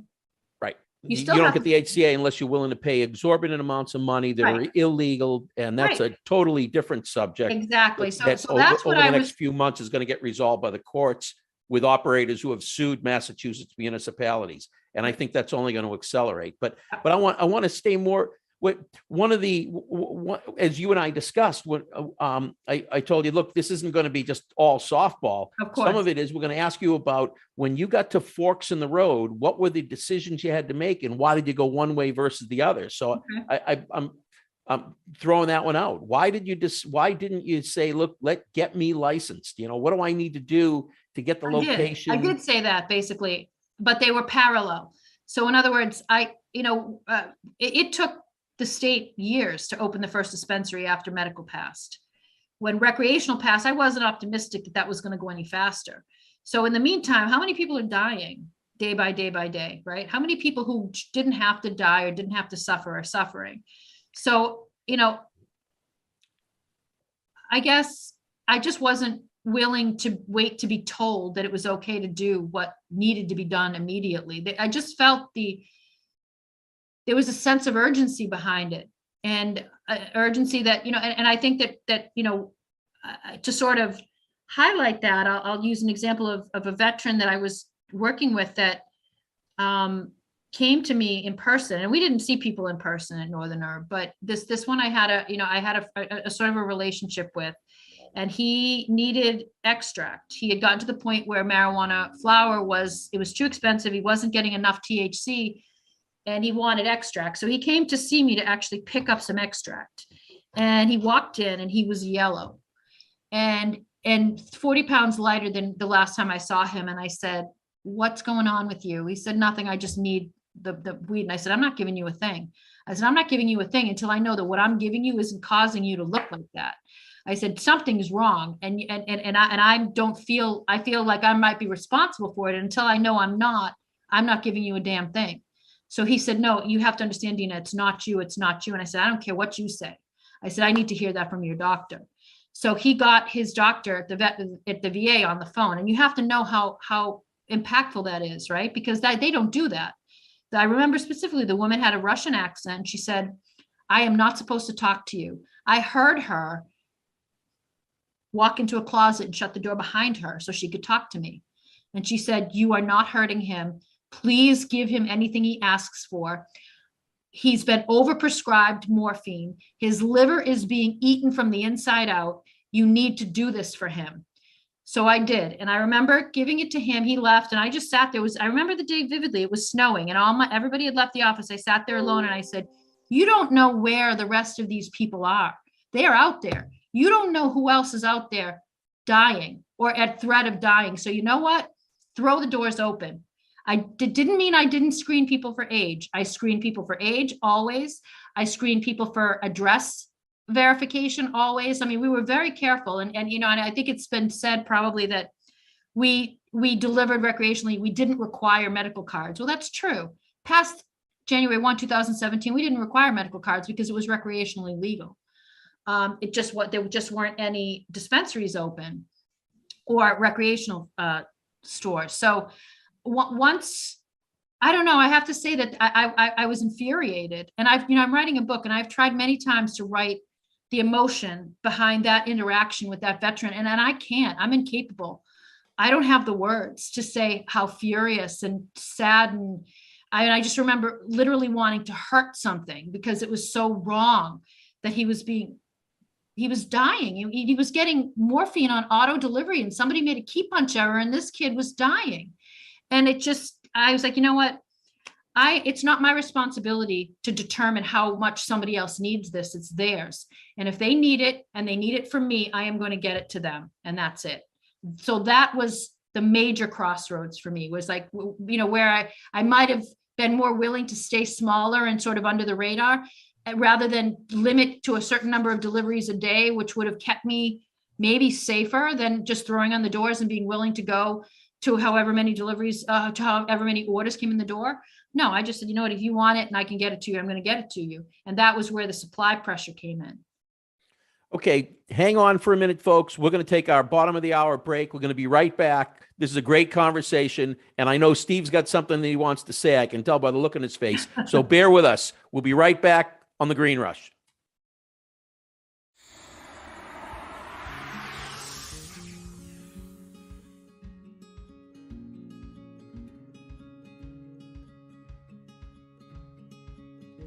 So I think there's one very important difference between me and most of my team members and other cannabis accounting firms, especially outsourced cannabis accounting firms.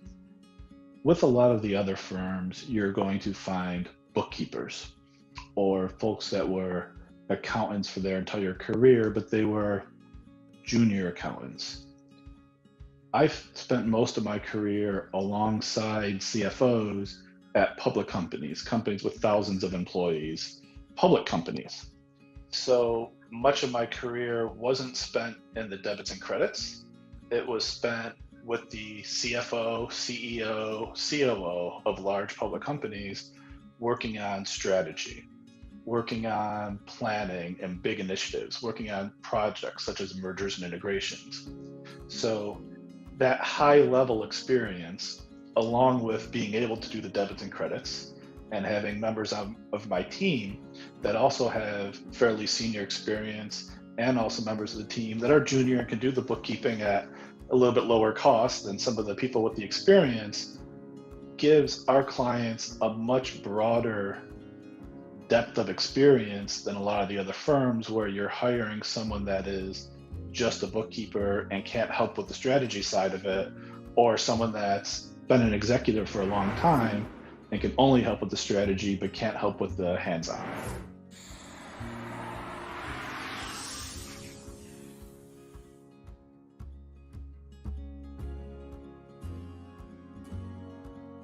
And we're back. Thanks for hanging with us. It's Friday afternoon here in the Green Rush. We do this every Friday afternoon from 4 to 6 here on Pro Cannabis Media. It is probably the most popular business talk show in the country related to cannabis.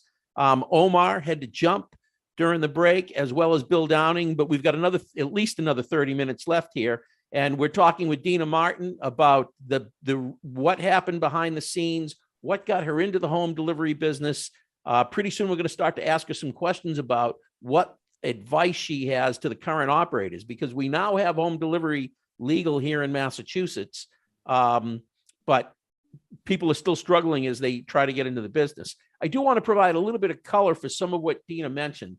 So in 2012, Massachusetts legalized marijuana for medical use. And they moved very quickly with an application process. It came out in 2013. It was not a rolling process. It was about 189 teams reporting to the Department of Public Health, running a marathon to get to a particular day in November of 2013 when the applications would be submitted during a very short window.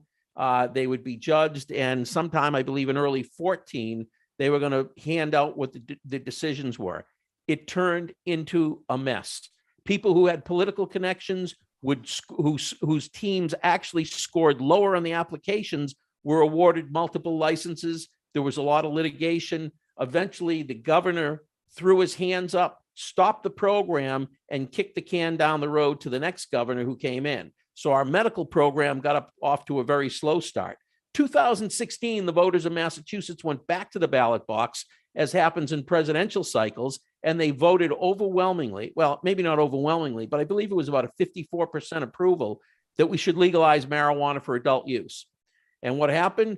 After the legislature sat on their hands for years, refused to do anything, now all of a sudden they said, well, we don't like what the people did, so we're going to stop that and we're going to redo it. And by the time the licensing process started, I believe it was early 2018. So it took them 2 years, or maybe a little over a year and a half, just get the applications out. Folks applied, and our first stores opened the week before Thanksgiving in 2018. So that was the 2016 rollout. It takes a long time. So some of what Dean is suggesting, if you're not from the state, and you're leaning back and saying, well, why didn't she get licensed? Or there were a lot of delays. We have a license class for home delivery that has only started this year, even though it was legalized in 2016. And we still don't have social consumption sites. You want a beer or you want a drink, you can go into a bar and get one. If you'd like to do the same thing with marijuana, you can't yet, because the state still hasn't figured out how they're going to license those operations, even though we legalized marijuana in 2016. That was 5 years ago. So things are moving excruciatingly slow in many ways. And as you listen to Dina's story, that's an important backdrop. We have the advantage because pretty much everybody on this call happens to be from Massachusetts.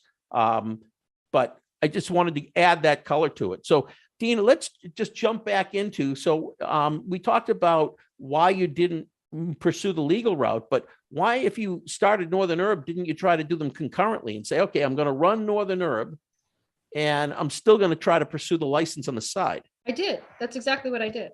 I as soon as I had the money, I hired Valerio and we began the process. We were looking for an HCA. We were looking for a host community. I had some debts left over, the tax, they were not going to give a dispensary license to somebody with tax debt. So my first, while I worked with Valerio to sort of learn the process and look for an HCA, I worked with a different lawyer in his office to resolve my tax debts. So that was actively what I was in the process of doing when things sort of blew up on me. So yes, no, I never thought that where I was where I needed to be. It was where I needed to start. And I think that in my mind, the way I locked is, you're going to ride the black into the white. And because I didn't want to stay where I was. I didn't want to be in the black market. I was there because that's where I was needed. Okay.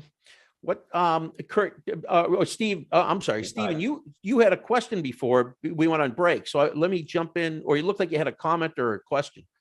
Yeah, I was really moved by you mentioning talking to a VA doctor, and it's important to point out to people that there are a lot of great physicians in the VA, but VA policy prohibits any sort of recommending or being filling out any paperwork or for any veteran to get access to it.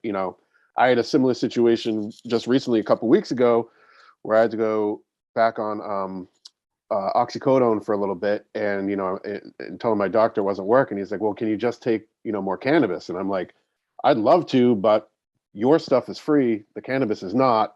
So I get I go and pick up another bottle of it, and again, I have a physician that wants me to be using cannabis, more cannabis, wants to recommend it to me, but due to policies, that can't happen. And to step up, and like you said, with so many veteran suicides, overdoses.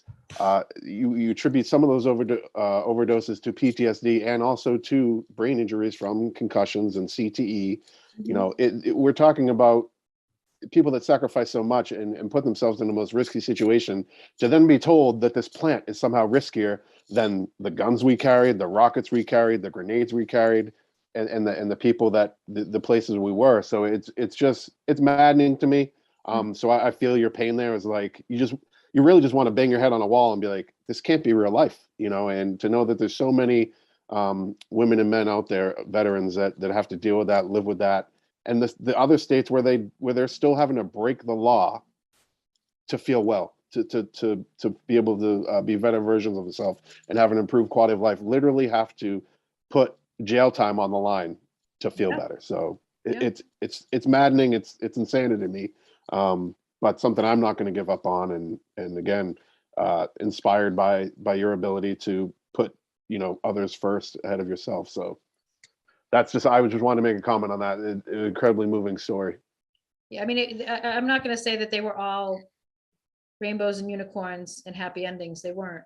And, you know, I mean, I had one veteran in particular who had a back injury, and he sort of tossed that whole scenario on my lap and said, listen, I have to pay $250 an ounce for the weed from you. I get those oxys mailed to me directly. Why should I he was challenging me.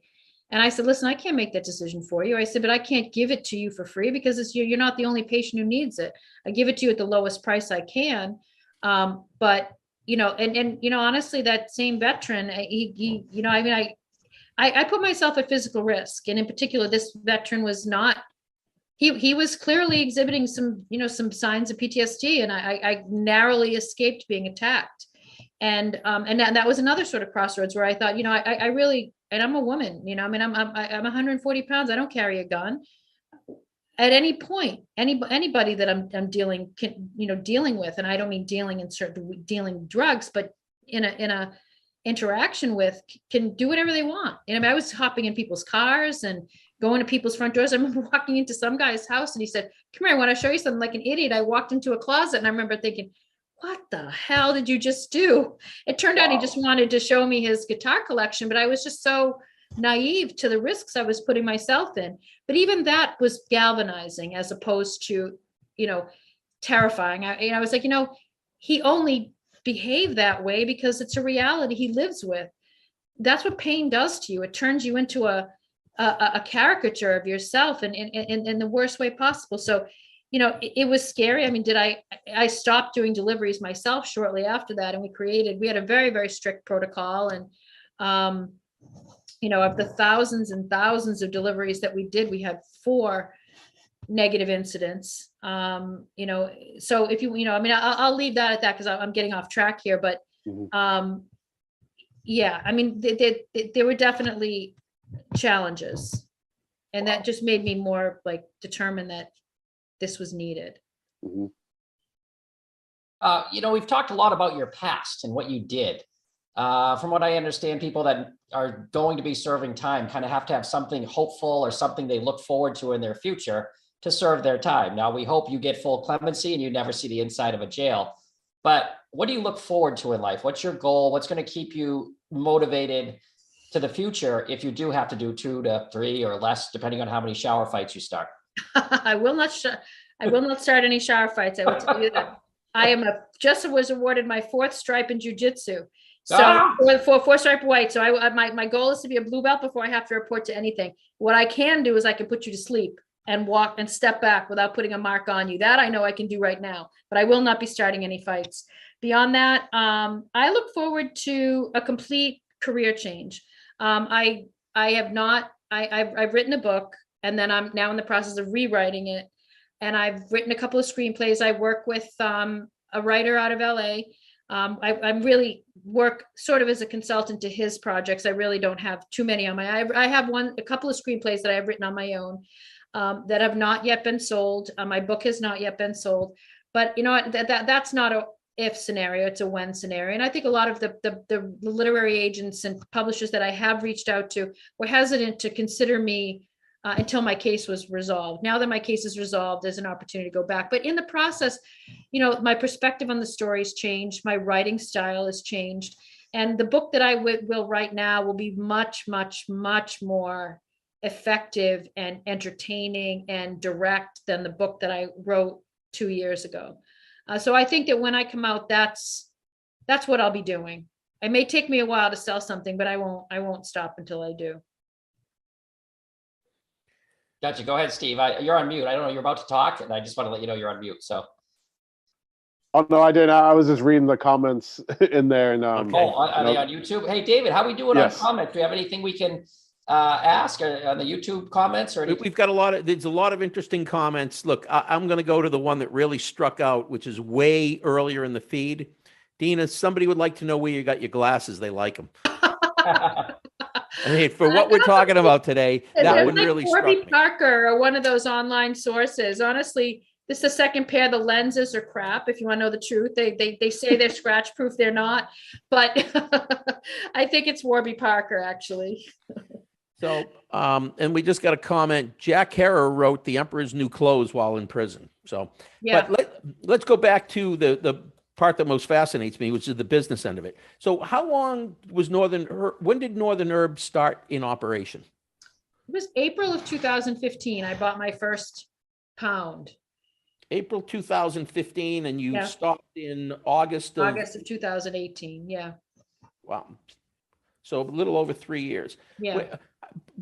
By 2018, what kind of revenues were you generating? Or let's say on a monthly basis? $1 million a month. And so I know we've got a lot of home delivery operators that are tuning in, especially from MASCAD, the Association for Home Delivery here in the state. How you mentioned you couldn't call in to Northern Herb and just have it delivered immediately. Talk a little bit about if you were giving some advice to people who want to get into the delivery business based upon what you've learned and your experience and what you understand about the regulations, and you can't I would assume when you delivered, you left it at people's doors or no. They said that. We did that once, and we only did, well, let me clarify. We did it very rarely, and we only did it for regular customers to whom we had already delivered once or twice. So there were 2 or 3 customers that I was aware of that would say, okay, you're going to put it in my back shed or put it between the doors. And that was only for people who had ordered from us multiple times in the past. We did not leave the product out unattended. And how many people car doing the deliveries? Was it 1 or 2? I'm sorry? How many folks did you have in a vehicle performing the delivery per vehicle? One. Okay. So here's the thing. I know there's this whole two driver thing. What does that exist for? Is it for the driver's safety, or is it for the safety of the product, or is it for the concern over the money? I think it is a cover. My view on that, and I testified to this, was if you want to have a second driver and you want to have body cameras, that's all well and good. But my recommendation during the public testimony was those provisions should automatically sunset as soon as marijuana is no longer illegal at the federal level. I just think that is. But if that's the case, then the reason that rule exists is not to protect the drivers; it's to protect the weed, right? And to protect the money. Why else is to protect the state necessary? From what? From federal interference. I think all the states want to show the Fed see. How do 2 drivers protect the states from federal interference? Because nobody can steal the car. They're going to, some of this is overkill. I mean, okay. So the point is that the 2 drivers don't protect you from anything. Okay. Yep. Because the fact is that if people are going to steal, they're going to steal. And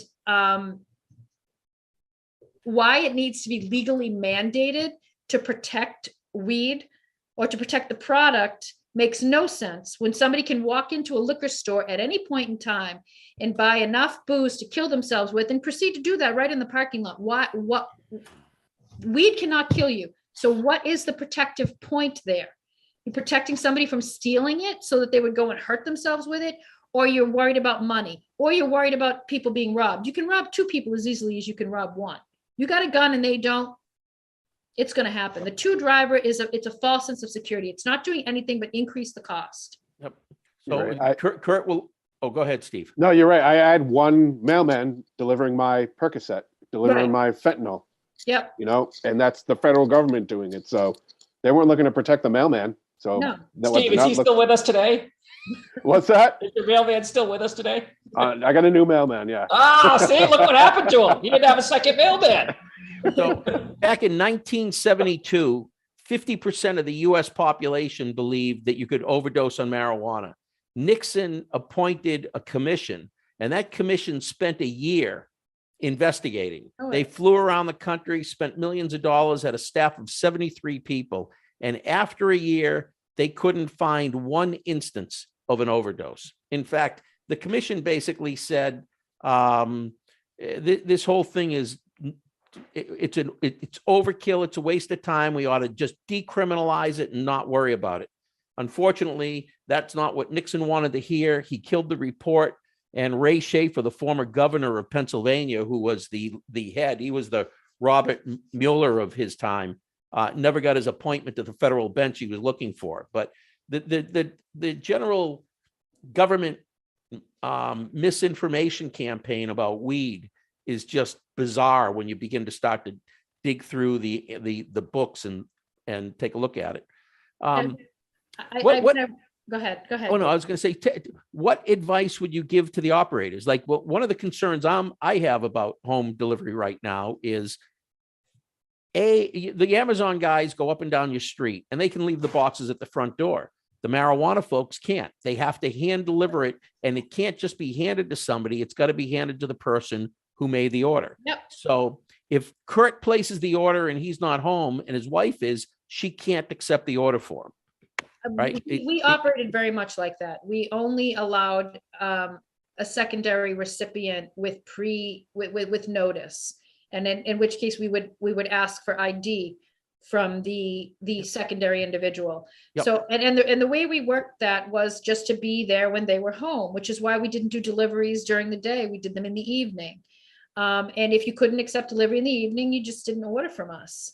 And and I suppose that's restrictive, but I suppose that if you were operating today and you were going to operate using the route model, which is what we use as opposed to an on-demand model, you could do evening routes and you could do morning routes. And obviously your morning routes would be much smaller than your evening routes, but or you do them different areas and different times of the day.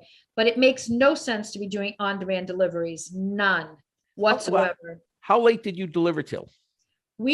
Well, our drivers went out with a certain number of stops, and we over time we learned what the capacities were of each individual driver. So there were some that were better than others. There were some that were faster than others, and there were some routes that were more dense than others. So, for example, someone going to Brighton, and we had a Brighton route, we had a Boston route, we had a North, like Malden, Medford. I mean, we got to the point where we were going to pretty much all areas inside of 495, and the busier we got, the denser the routes got. But, so a really capable driver on a dense route could do 25 stops in an evening.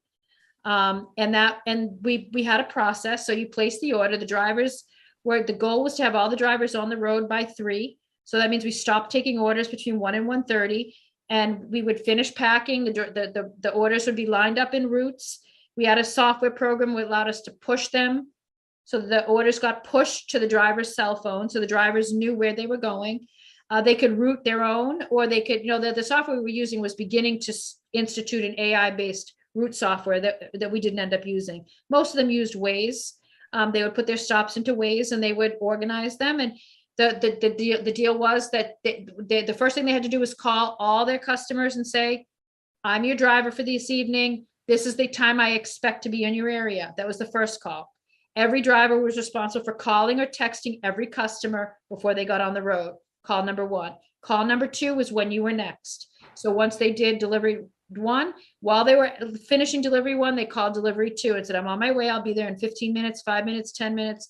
And if the person did not pick up their second phone call, that delivery got skipped and it would be put on for the next day. And we would make another attempt. If they didn't receive by the second attempt, the product would just be put back into stock. It was brilliantly efficient. people Yeah. wanted their orders, You were so ahead of your time compared to, say, Amazon right now, which gives drivers 2.5 minutes, 2 minutes in between stops. So a 10-hour route at Amazon will be a max of about 199 stops, 330 packages during peak, during Christmas right now. Wow. And they literally have very similar models of, you got to contact the customer, you got to try twice. And they instituted last year, hey, we're 10 stops away if you guys order from Amazon, which is what you were doing 5-6 years ago just for me. Yeah. I mean, it was, we had challenges. We had a couple of drivers robbed. And what we found out was that what was happening was that if you didn't know who you were delivering to, you couldn't guarantee the safety of your driver. So that meant that what was happening is people were submitting fake IDs and then having you deliver to an address other than the one that was on the ID. So you didn't really know who you were dealing with. So what we instituted after that was, for a first-time customer, we needed an ID and we needed a piece of mail, a utility bill, a bank statement, or something that confirmed who you were and what address we were going to. Once we did that, never again. We never again had a problem. Interesting. So would a second driver in those couple of robbery situations have made any difference? No, because in both of these cases, the guy had a gun. And I told them all my drivers, I said, whatever they want, you give them. I can't replace. I can replace the money. I can replace the product. You do whatever you have to do to be safe. But we're talking about tens of thousands of deliveries over the life of that company. And we had 4 incidents. I'm telling you, pizza delivery guys get robbed more often than that. Did any of your drivers ever have issues with police getting stopped? Yes. You did? They did, yeah. I mean, we had a couple of them, 2, actually not often. I want to say maybe 3. Wow. And one of them, they all wound up in legal trouble to a certain extent, but ended up going nowhere. They ended up being dropped. Well, you had some really good drivers then with that many deliveries and only having that many issues. So yeah. Wow. I mean, we were, we were very disciplined, and I wish I really can't speak for the people who work for me. I know how I felt about them. I can't say that they felt the same way about me, but to me, it was a family, and it was, if I took care of them, I knew they would take care of me. And if you were going to steal from me, you were going to steal from me no matter whether I treated you well or not. But I would only give you the chance to do that once. So if you came back and the money was missing from your package, we knew you were stealing. That's it. We just would never have you back again. But the value of the human is never less than the value of the product. You know what I mean? So if I couldn't trust you, I didn't keep you. But there was no need for me not to, while you work for me, support you the best way I could. And when we had those robberies, I knew exactly what happened. It was a failing inside the office, and I was furious. We had the whole team to my house to talk about it and said, the office failed you. I said, and this is how they failed you. And this is what we're doing to make sure that never happens again, because you're out there relying on us to make sure that we've done our work to keep you safe. And for the like I said, once that happened, we never had another issue. So this 2-driver rule is ridiculous. The body camera rule, all you're protecting at that point is the money.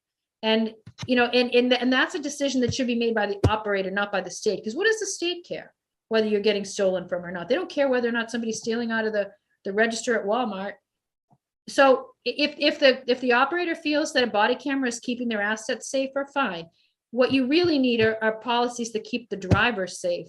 And what keeps the driver safe is knowing where you're going and who you're going to, because at that point, that customer is accountable for the touch with that driver. If that driver stops communicating with their base after they're with you, and we know who you are, we know where to go if there's an issue with our driver. Does that make sense?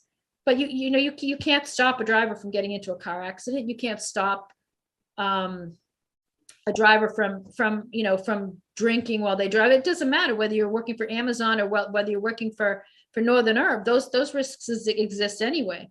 But when you do things like create pointless, policies that really don't enforce safety, what you're doing is you're ignoring what real safety measures look like. well, you have a false sense of security. And that's exactly what this 2 driver and body cameras do. You know, if somebody steals your marijuana, who cares? As long as the driver doesn't get hurt. Right. All right. Dina, I got to ask you, we're almost at the very end of the show and it's the cliffhanger moment. And I think just from speaking to you previously in life, it's a great story. What everybody wants to know, how'd you get caught? Tell that part. Oh, you want to know the truth? All right. Always. I did not get caught because of anything I did. I got caught because I did business with a gentleman. I'll call him a gentleman for lack of a more appropriate term, a less appropriate term, because a gentleman that had been previously raided by the FBI. Now, I'm sorry. Now, this was a gentleman who had a previous federal conviction for cocaine, was actually won a cannabis cup, was written about in I'm drawing a blank on what's the big High Times. High Times. High Times wrote an article, used his last name. He got busted by the feds because he had already been a federal, he was on their radar anyway, previous conviction. He was raided once for weed, taken away. 10 months later, he went back into business, got raided a second time. So now this guy with a previous federal conviction is looking at a RICO indictment. So at that point, the feds work looking for the bigger fish. So if he doesn't want to go to prison for 20 years, he's got to give them someone else. And I happen to be the someone else he gave. So in other words, I was proffered out against. That means that somebody offered up my head to save their own. And basically that option existed for me too. I was asked at the raid, are you willing to pretend this didn't happen? I said, what do you mean? And this raid didn't happen. I said, really? You're I said, in my house. Do you really think that this isn't already gone coast to coast by now? I said, no. So basically the offer to me was, tell us who you're buying from and we'll go easy on you. I mean, how many have we seen that in a freaking Law and Order episode? Right. And I'm usually sitting there telling the criminal to keep the damn mouth shut until their lawyer comes. And I said the same thing. I said, no, I'm not going to tell you anything. I want my lawyer. And the whole time we were at the raid, no, they wouldn't let me speak to my lawyer. So, I'm not going to say I'm some snitches get stitches individual. I'm not. But the fact is that the people I dealt with were no bigger or smaller than I was. We were just a network of people that had access to a product that I happened to want to buy. And I was not going to bring them down with me. This guy, you know what? He had what was coming to him. He had dealt cocaine in his younger days, and now he got twice by the feds. He should have just taken his lumps, but he didn't. He turned me in. So it wasn't like I did something, or that I was as open as I was. It was not what I was doing that brought the feds' attention to me. It wasn't the Porsche. No, you know what? That was the worst decision I ever made. Honest to God. I'd read that. I was Yeah. and it was right before, Yeah. Oh. That's probably what was like the coup de grace for the feds, and I gave it to them. Right in the Hollywood movie, the Lamborghini pulls up in front of a Milton house, and that's how they get you. All right, How the so movie's gonna go. Yep. we're at the top of the hour, folks. We're going to take a real quick break. Come back. We're going to figure out whether we're going to do a wrap up or keep going. Zach had to leave us because it's Friday night, and when you have young kids, you got to pick up the kids and get pizza. But I think the rest of our crew that's still here is going to hang here for a minute. So Dan's going to bring us to a break, and we're going to come back in a few minutes. Hang in there. We'll be right back on Friday afternoon on the Green Rush.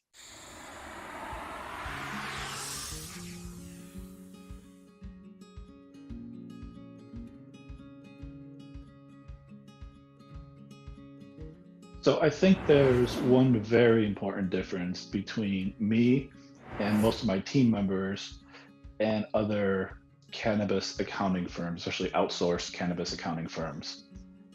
With a lot of the other firms, you're going to find bookkeepers or folks that were accountants for their entire career, but they were junior accountants. I've spent most of my career alongside CFOs at public companies with thousands of employees, public companies. So much of my career wasn't spent in the debits and credits. It was spent with the CFO, CEO, COO of large public companies, working on strategy, working on planning and big initiatives, working on projects such as mergers and integrations. So that high level experience, along with being able to do the debits and credits, and having members of my team that also have fairly senior experience, and also members of the team that are junior and can do the bookkeeping at a little bit lower cost than some of the people with the experience, gives our clients a much broader depth of experience than a lot of the other firms where you're hiring someone that is just a bookkeeper and can't help with the strategy side of it, or someone that's been an executive for a long time and can only help with the strategy but can't help with the hands-on.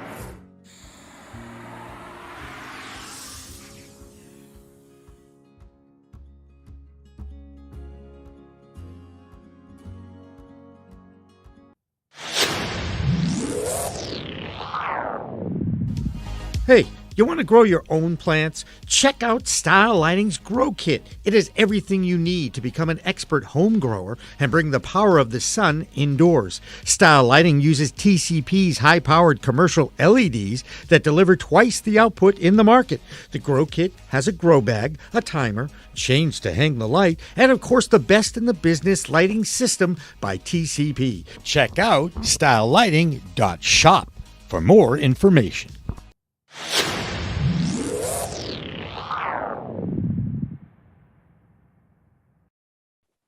Hey, thanks for hanging with us. We're back Friday afternoon here in the Green Rush. We're actually going to, Jimmy's not around, so we're going to keep going a little bit. We've got Dina Martin. It's been a great show. We've learned a lot, and we're going to hang out for another 15 minutes or so and keep the discussion going. And with that, I'm going to toss it back to Kurt, because while we were on break, Kurt had a couple of interesting questions, and we kind of held him back.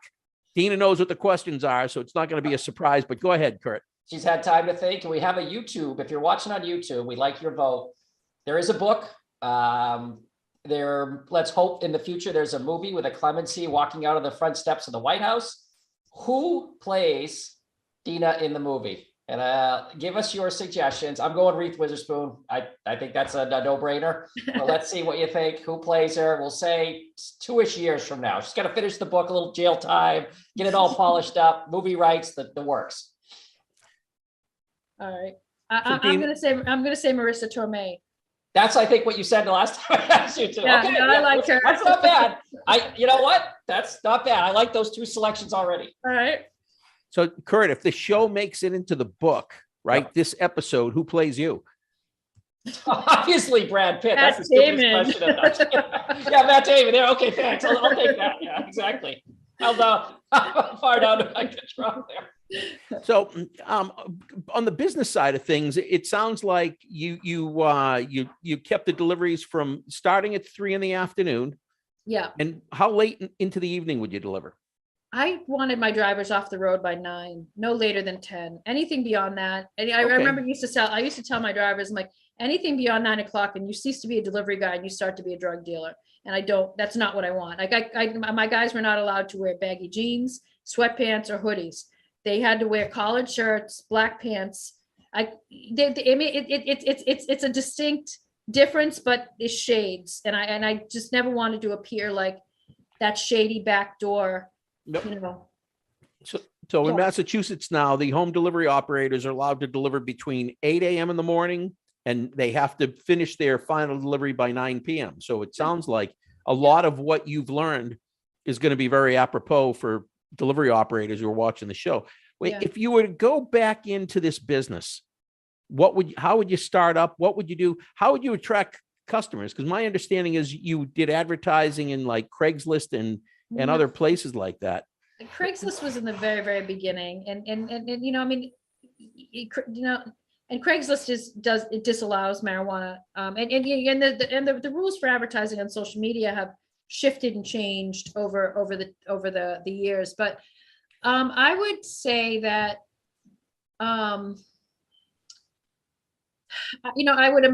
there are always online advertising options. You just have to know where to go, right? And you have to know what to say and what not to say. Granted, I've been out of it for 3.5 years. I don't know what shifts have taken place since then.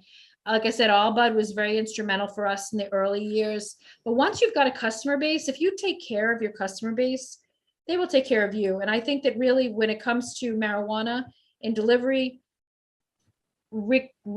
maintaining an ongoing relationship is really where profit is. So you've got to take good care of them, and then you've got to encourage them to refer their friends. It's old school, but because there are so many restrictions on advertising, it's reliable. It may not be the fastest, but what we turned our customer base into a community. And I think that would be an important consideration for a current delivery business. So in other words, make them feel like they're part of something. Let them help you make decisions about the products that you carry and the strains that you offer. And that pulls them in. It makes them feel like you're in this together. And that's pretty much what Northern Herb was a community. You kind of piggybacking off what David said, you look at 3.5 years out, you have Uber Eats, you have delivery, you have legalization, Yep. you have delivery license. Were you born at the wrong time? Do you look at what's at your fingertips now if you were going to get involved and say, oh God, I could do so much with these pieces? Well, if with legalization, yeah, I guess, but I don't know. I mean, I think that what I loved most about Northern Herb, it was, and this is going to sound awful, was the absence of oversight. And I think that because, like I said, it was a pure free market model. We followed Massachusetts law, but the fact that we're in the position we were in, we were free from this sort of ridiculousness of pointless regulation. I think that I would find it very restrictive to be where the market is now.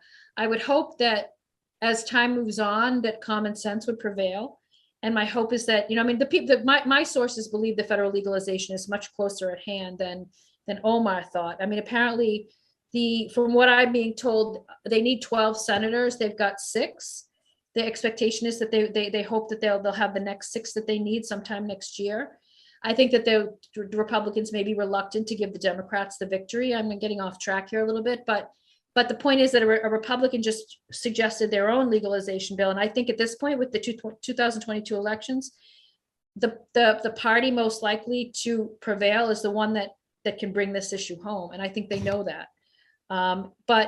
So if there is federal legalization and it does normalize and the states become more cognizant of the fact that they're dealing with a commodity that is not dangerous and that the regulation becomes common sense, then yeah, I'd have no problem stepping back in and being just as effective as I was before. But as you can tell, I have very little patience for silliness. And a lot of what's being done right now is flat out silly. And, I am satisfied as much as it's relevant for me to be satisfied that people now have access when they didn't when I first started. Because don't forget, things look very different during the years that Northern Herb operated. And, would I be as compelled now to go out there and protect people? No, because there are options. And, they may not be ideal, they may not be perfect, but they're not non-existent. So, I don't know. I think if I were to go back into the weed business, it would have to be in a capacity where I could really make a difference, not just spend my time, satisfying regulators, because I think that's a lion's share of what people are in the industry are doing right now. And that might be on the advocacy side. It might be on a consultancy side. I don't know. I mean, I enjoyed it. And I think one of the things I enjoyed the most, we haven't touched on this at all yet, is being a woman in a predominantly male dominated industry. Guys did not know what to do with me. And it was so funny because I was old enough to be most of their mothers. So there wasn't any of that silliness, that flirting silliness I had to deal with. But there was this sort of recognition of who I was relative to who they were. And I know that's changing. I know there are a lot of more women in weed than there were when the industry first became legal, 10, 15 years ago. But, I think I miss the satisfaction of it. And if I couldn't be in a role that gave me that satisfaction of having made a difference for someone, I wouldn't want to be a part of it. I'd just as soon go write screenplays about child trafficking that could save people's lives. If it doesn't help somebody, it just doesn't feel good to me. And I think that, spending, 3/4 of your life filing reports with the state to make sure that every ounce of weed that you generated is accounted for when it really can't hurt anybody anyway. This makes no sense. Well, this has been a great discussion, Dina. We really appreciate you taking the time to spend the afternoon with us. I'm going to go around real quick and see if Kurt or Steve have anything. No, Watson, you don't get to do. Go ahead, Steve. Chime in on this. Yeah. But I'm going to see if Kurt or Steve have anything final. Give you a moment to say anything else you'd like to say, and I think we're going to wrap it up. But this has been another great show, and I thank you. Kurt, you have any closing comments? I was going to let Steve go ahead and go first, our guest. Oh, thanks. Yeah, I'd like to emphasize something that Dina just said. You know, buy your cannabis from women. Would love to see more of that. Your passion is inspiring, Dina, and that you did that out of wanting to help people more than making money helps, but you did it because you wanted to help these people, and these people coming to you for help, and you knew the risk and you still took that risk. So that's inspiring to me. So I just wanted to thank you for that. Thank you. And thank you for what you do on behalf of veterans. Thank you. Dina, you know what you got to do. Day one, find the biggest, meanest lady in that prison. You know what you got to do. Yeah, no, funny. I've heard that before, but no, I will not be that. You know what I will be, and this is what I've said before, that for all I know that I'm trying to resist something that will be the best thing that ever happens to me. But this is the thing, women coming out of federal prison, whether it's me or somebody else, don't have the best employment options, right? So what's your best option when you come out of prison? If nobody's going to hire you, start your own goddamn business. So I will be in there teaching women how to start their own businesses. We want the first interview when you come out the gate. What's that? We want the first interview when you come out the gate. Sounds fair. Let's hope it doesn't come to that, but sounds fair. Yeah, exactly. Great.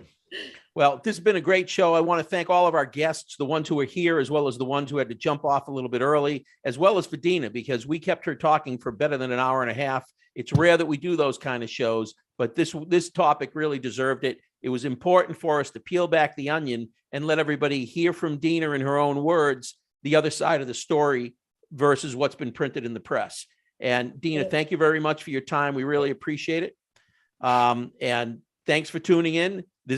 It's as Jimmy would say, it's a whole new world of weed out there. Use it responsibly. We will see you again next week. I won't be here because I'll be on an airplane, but I know we're going to have a great show. Jimmy, I believe, is going to host it. Not sure who we're going to have for a co-host, but it's going to be a great time. And once again, thank you to everybody. Great. Take care, guys. Have a great weekend. Thanks, everyone. Coming up on We Talk News this week, the U.S. Senate continues to battle for federal reform, but now a Safe Banking Plus bill might be the only change in the U.S. The Empire State of New York hands out its first legal cannabis licenses as officials ponder how big that market will be in a few years. Nebraska shuts down a ballot initiative, and more state reports from coast to coast on We Talk News with Elena Pinto. Next. Cannabis Media original content is supported by Revolutionary Clinics, Massachusetts #1 medical dispensary where the patient comes first, and by Accounting Buds, CPA services for the cannabis industry, and by stylighting.shop. Log on today to get your grow kit. We are Pro Cannabis Media.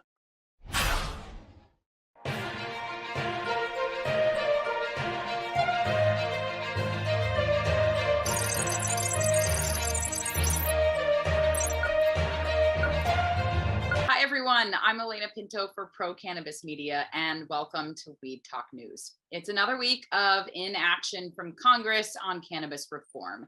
Senate Finance Committee Chairman Ron Wyden is admitting the votes may not be there to pass the Cannabis Administration and Opportunity Act, which is a bill he's sponsoring alongside Senators Chuck Schumer and Cory Booker. However, Wyden says he remains hopeful that Congress will enact some key reforms on cannabis this session.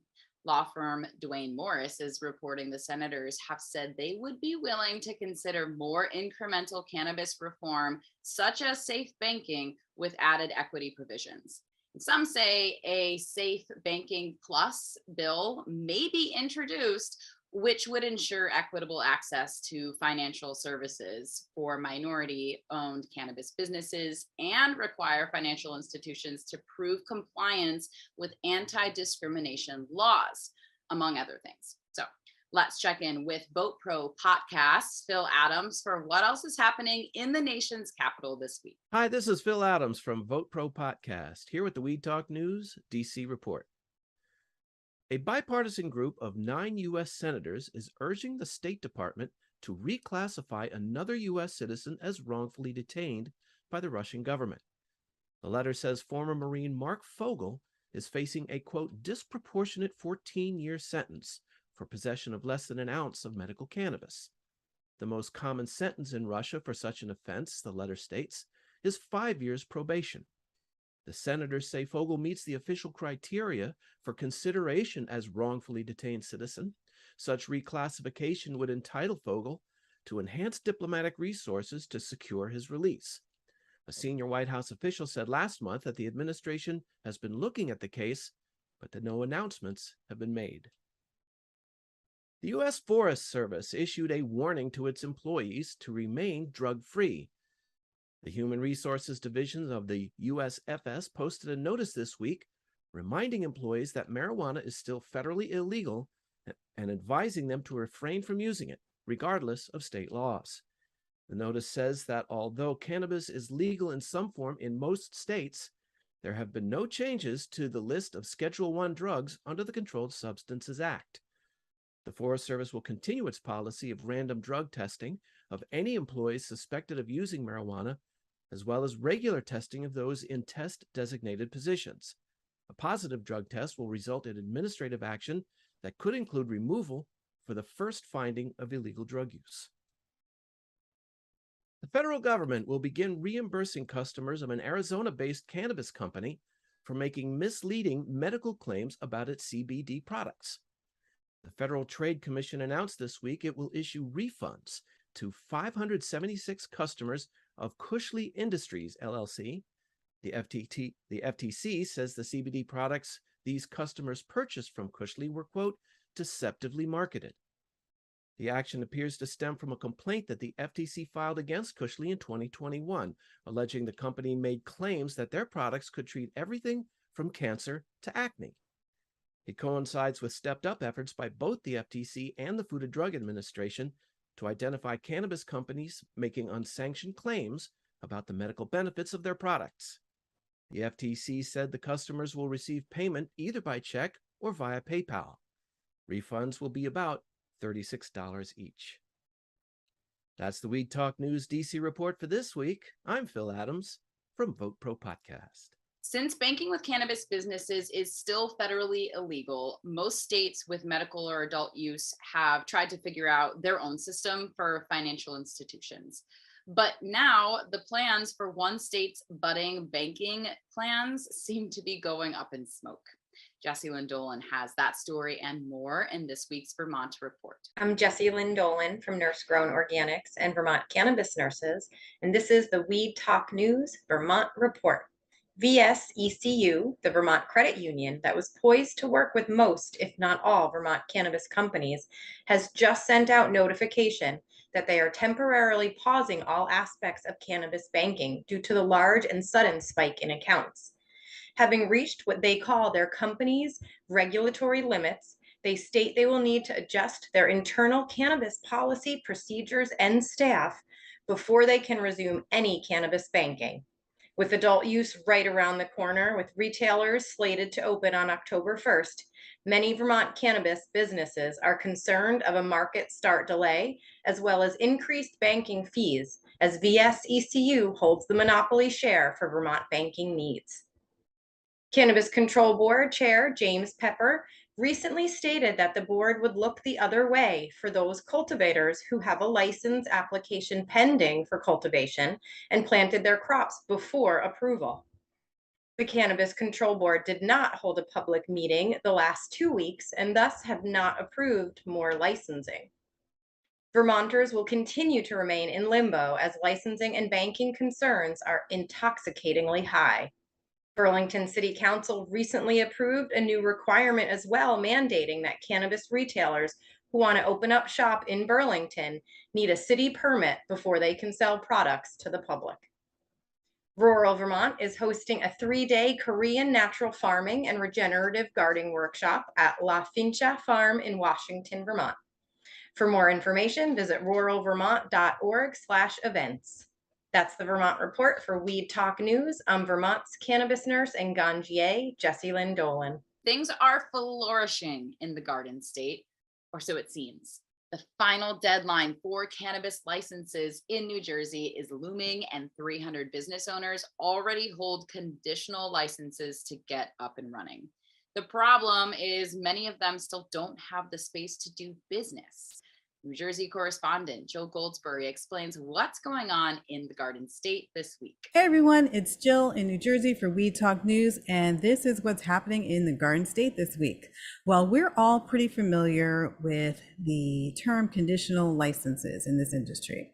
Well, many of those first-time entrepreneurs that have gone through the grueling process of obtaining a conditional license, obtaining a conditional cannabis license, are finding themselves in quite the conundrum. They have the license, but they're being priced out or beaten out of opportunities to secure to secure solid retail establishments in a town that will accept cannabis adult retailers in the proper amount of time. They're being undercut by larger multi-state operators. And this is for an aspiring operator with conditional licenses to obtain an annual license. There are several steps. First, they must secure a permanent location for their operation to gain municipal approval, and then submit acceptable operating, environmental impact, workforce development, and security plans to the Cannabis Regulatory Commission in order to get the annual license. So that being said, this will allow for them to officially open up shop. Now, conditional license recipients are forced to deal with the limited amount of real estate in the market and the limited amount of investments in the market. It's difficult to navigate even for the pros, so imagine what it's like for a small business, for the average applicant to navigate all of this. Making it worse, investors are favoring established multi-state operators to invest in over the smaller startup. As it stands in New Jersey, there are only 78 municipalities that will allow for adult cannabis retailers. So it makes it even more difficult. Lots of competition for retail space. Ed DeVoe, president of the New Jersey Cannabis Business Association, said that we are still less than 30% of municipalities that have actually opted in. So that makes real estate a very big challenge for many license holders. And he also stated that his organization is currently working with a number of municipalities in the state to convince them to opt in to adult use cannabis. Independent operators like Linda Solano of Canna Vibes, who recently secured space in Elmwood Park after months of petitioning the town. She was finally able to convince them to allow micro businesses a Category 5 license to operate in the township. She was advised many times to go into cultivation because of the competition, but she stayed the course, and it has been an uphill battle ever since for space, even having to negotiate 2.5% profit share with her landlord. In New Jersey, if you know anything about the real estate here in New Jersey and the landlords, this practice may not even be legal. I'd love to hear from a New Jersey cannabis lawyer about this. Please hit me up, jill@goldenmediarelations.com, and give me your take on this so we can report on that, because we don't know if that's actually a legal practice for a landlord to ask for profit from a cannabis business owner. Let us know. We'd love to know. And on that note, the best thing that the state has come up with so far to help recipients is a brand new bill that was signed by Governor Murphy on June 30th, which allows the state to actually provide. It's a bill that allows the state to actually provide grants and low interest loans from the State Economic Development Authority to small business cannabis applicants who were previously banned from applying because of the federal prohibition on weed. This bill will help provide access to capital for small businesses and diverse business owners alike. And this comes approved and sponsored by Nicholas Guattari, who actually crafted the recreational and medical bills in the state. So there is a little bit of relief. We'll stay on top of this story and keep you informed as this develops. I'm Jill Goldsberry for We Talk News New Jersey. Have a great day. U.S. senators are calling for another American to be released from behind Russian bars all over cannabis. American citizen Mark Fogel is facing a potential 14-year sentence for possessing less than 1 ounce of cannabis, which he's registered to use as a medical patient in Pennsylvania. But so far, no diplomatic action has been taken on his behalf. A coalition of bipartisan senators have sent a letter to Secretary of State Antony Blinken saying Fogel meets several criteria to be considered a wrongfully detained person, which would entitle him to enhanced diplomatic resources to secure his release. We will keep you updated on Fogel's fate, as well as that of Brittany Griner and Paul Whelan. Costa Rican President Rodrigo Chavez says he intends to bring recreational cannabis legislation to the country's legislative assembly, as well as publish rules for medical marijuana and hemp businesses. The president said his administration is preparing regulations for medical marijuana and the cultivation of hemp for industrial purposes, which the country legalized before he took office. With more international news now, here's Debbie Facey with the Canada Report. Hi, this is Debbie from We Talk News, your Canadian correspondent, with your Canadian Weekly Joint of the Week. This week, what we have in Canada going on is the monopoly being reframed by the government after the cyber attack that we had in early August. Since that cyber attack, we've had more of a sporadic way of delivering the product to stores in order to make sure that some stores are not getting too much product versus the others, and to ensure that they aren't going to be having any more hiccups in the near or closer to near future. What we also have in the industry is a recall of over close to 40,000 units from the company XMG Cola, which created a drink which unfortunately was labeled incorrectly. And what I mean by incorrectly, I mean as their THC and their CBD percentages were not in any way reflecting what the actual product had, which was a 4-to-1 versus a close to 1-to-1, 0-to-0 amount of cannabis and THC that was actually supposed to be listed on the label compared to what was inside the beverage. The micro grows that are popping up in Canada have been part of the application process for the year of 2022, where smaller growers are able to now not only grow their own product, but are also able to sell and distribute to dispensaries and the OCS. With Quebec being our capital, but having some of our most extreme laws surrounding cannabis use and cannabis distribution, microgrow has been something that has been in the works, and a lot of the applicants have been given the go-ahead on their plans to be able to create these, but at the same time, due to all the extreme laws that Quebecians do have to deal with, it is making the process a little bit more difficult in order to actually fulfill. I am Debbie Facey, your Canadian correspondent, with your weekly joint of the week. Cannabis goes green in a whole new way. As Canada is swamped with a surplus of weed, Alberta-based Aurora Cannabis is diversifying into the vegetable propagation and ornamental flowers business. The company has acquired a controlling interest in Bevo AgTech, one of the largest suppliers of flowers and vegetable seedlings in North America. Aurora now controls 50.1% of the company to the tune of $45 million in Canadian cash. Meanwhile, it's still earnings season for cannabis companies. And Deborah Borchardt has the details and this week's Green Market Report. I'm Deborah Borchardt with the business update for Weed Talk News from the Green Market Report. I'm actually in an outdoor grow in Massachusetts this week.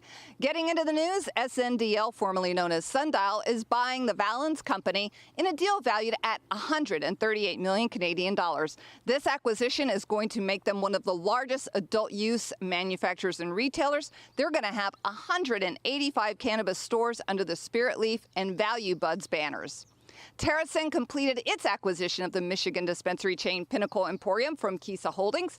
This acquisition includes 6 dispensary licenses, 5 of which are currently operational. And finally, in a fairly depressing letter to shareholders, the Oregon-based Chalice Brands dropped a truth bomb about the industry's woes. The letter starts out nice enough. It talks about macroeconomic trends of inflation and higher interest rates and how that's affecting consumers. But then they go a little further, and then they say that Oregon's cannabis operators have been beset with repetitive theft, increased overhead, and excessive competition. So at least they are transparent and telling everybody what's going on out in Oregon. And those are your big headlines for this week. I'm Deborah Borchardt for the Weed Talk News. Some big brands are landing in Michigan. Stizzy, one of the industry's most popular brands, has opened its latest retail store and its first in Michigan in the city of Ferndale. And get ready to rumble, pro wrestler and New World Order co-founder Kevin Nash is launching his own cannabis strain in partnership with the cultivators behind Hyman Cannabis. And High Times reports he'll be debuting it during dispensary tours on September 2nd and 3rd. So with that, let's check in with Michigan Normal Executive Director Rick Thompson. Hello again, everyone. This is the Michigan Report with Rick Thompson on Weed Talk News. Let's begin. Well, what's up with the Canadians again? This week, a semi-tractor trailer was discovered containing 11 kilos of ecstasy and 350 pounds of cannabis after it had crossed into the United States from Canada at the Port Huron border crossing. The truck made the crossing successfully, but then parked in the lot of an abandoned building and began unloading its cargo into a van. Port authorities busted the group, then snagged a second vehicle, which was pulling up to the unload site. The agents raided a house in Detroit, which was connected to the automobiles, and a total of 4 people have been arrested and charged. Look, Canada, come on, give it a rest already. We here in Michigan take Ontario's trash, we take your nuclear waste, we take your musicians and actors and make them into stars. Ryan Reynolds, I'm looking at you right now. But stop trying to make Michigan the dead pool of your cannabis overstock problem. And please, keep the X on your side of the border. Our cities are full enough. More gauge? More cookies? Yeah, Michigan, get ready for both, because their parent company, TerrAscend, has completed a takeover of 5 stores in Michigan, which will be rebranded to those nationally familiar names. If you live in the cities of Addison, Buchanan, Camden, Edmore, or Morency, you will be seeing one of your favorite stores turned into one of these 2 retailers. It cost about $28.5 million to buy the stores, but you know Gage has the cash to do it. Once the rebrand is complete, the TerrAscend footprint in Michigan will have grown to 17 stores. The Michigan invasion of the national brands is in full swing, and there's nothing the CRA or the USA can do to stop it. And we told you on the Michigan Report that 2022 would be the year of great reckoning in Michigan's cannabis space, and the loss of local ownership in the cannabis sector continues to grow. Like it or not, we're in the middle of a revolution in the Midwest cannabis growth period. This industry is full of deals just like this one, but not all those changes are announced with press releases and news stories. You have to do the research and keep an eye out for yourself, people. Dr. Mehmet Oz, he's running for a U.S. Senate seat in Pennsylvania, which is a medical cannabis state, and his opponent is pro-cannabis Lieutenant Governor John Fetterman. John is the current Lieutenant Governor, a Democrat. Oz is a Republican. Now, the supposed doctor has previously supported cannabis law reform, according to Marijuana Moment, having called cannabis the most underused tool in America, and once declaring that the nation could revise our policies on the big green trees.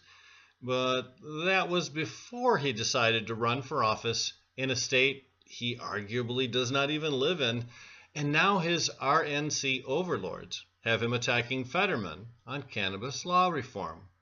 His latest ad features an image of Fetterman dressed as one of the Sith Lords from Star Wars, with his head open like a book and a bong floating out of it. We can't make this stuff up. Fetterman lives in a state which supports legalization of cannabis at a 58% rate, but Oz seemingly isn't impressed with things like popular opinion or the will of the people. Fetterman, for his part, hung a pot flag on the balcony of his office in the Capitol building. Now, what's the tie-in to Michigan, you might ask? Mr. Fetterman, the lieutenant governor, consulted with Michigan's lieutenant governor, Garland Gilchrist, on how best to implement cannabis legalization in the Keystone State. Now, when these two tall guys get to talking, it might be difficult for us on the ground level to hear them, but I can promise you, Mr. Gilchrist gave John the super-duper lowdown on how to get a Michigan-style program up and running. Now, compared to New Jersey, Ohio, and Illinois, Fetterman is right to look for a Michigan model to implement in the more populous state of Pennsylvania. Best of luck to John Fetterman in the upcoming November election. More Michigan communities are trying to come on board with cannabis businesses. Alma's City Council just approved an effort to move their cannabis ordinance forward. Brighton has been forced by the courts to place a pro-cannabis business proposal on their city ballot, and even Eau Claire, Wisconsin is considering a local ballot proposal to allow cannabis in their community. Now, that effort is chaired by a college student, and the vice chair is the county supervisor. Nice. Wisconsin sends a lot of consumers into Michigan's cannabis stores, and we thank you very much for that. And the state will vote on a non-binding referendum proposal regarding cannabis legalization in November for that medical-only state. Now, a great deal of canna attention has been poured into those towns which border Ohio, Indiana, and Wisconsin every time a move to adopt more favorable cannabis laws is launched in those states. It will have an effect on the profitability of those border town retail stores. Best wishes to that team in Wisconsin.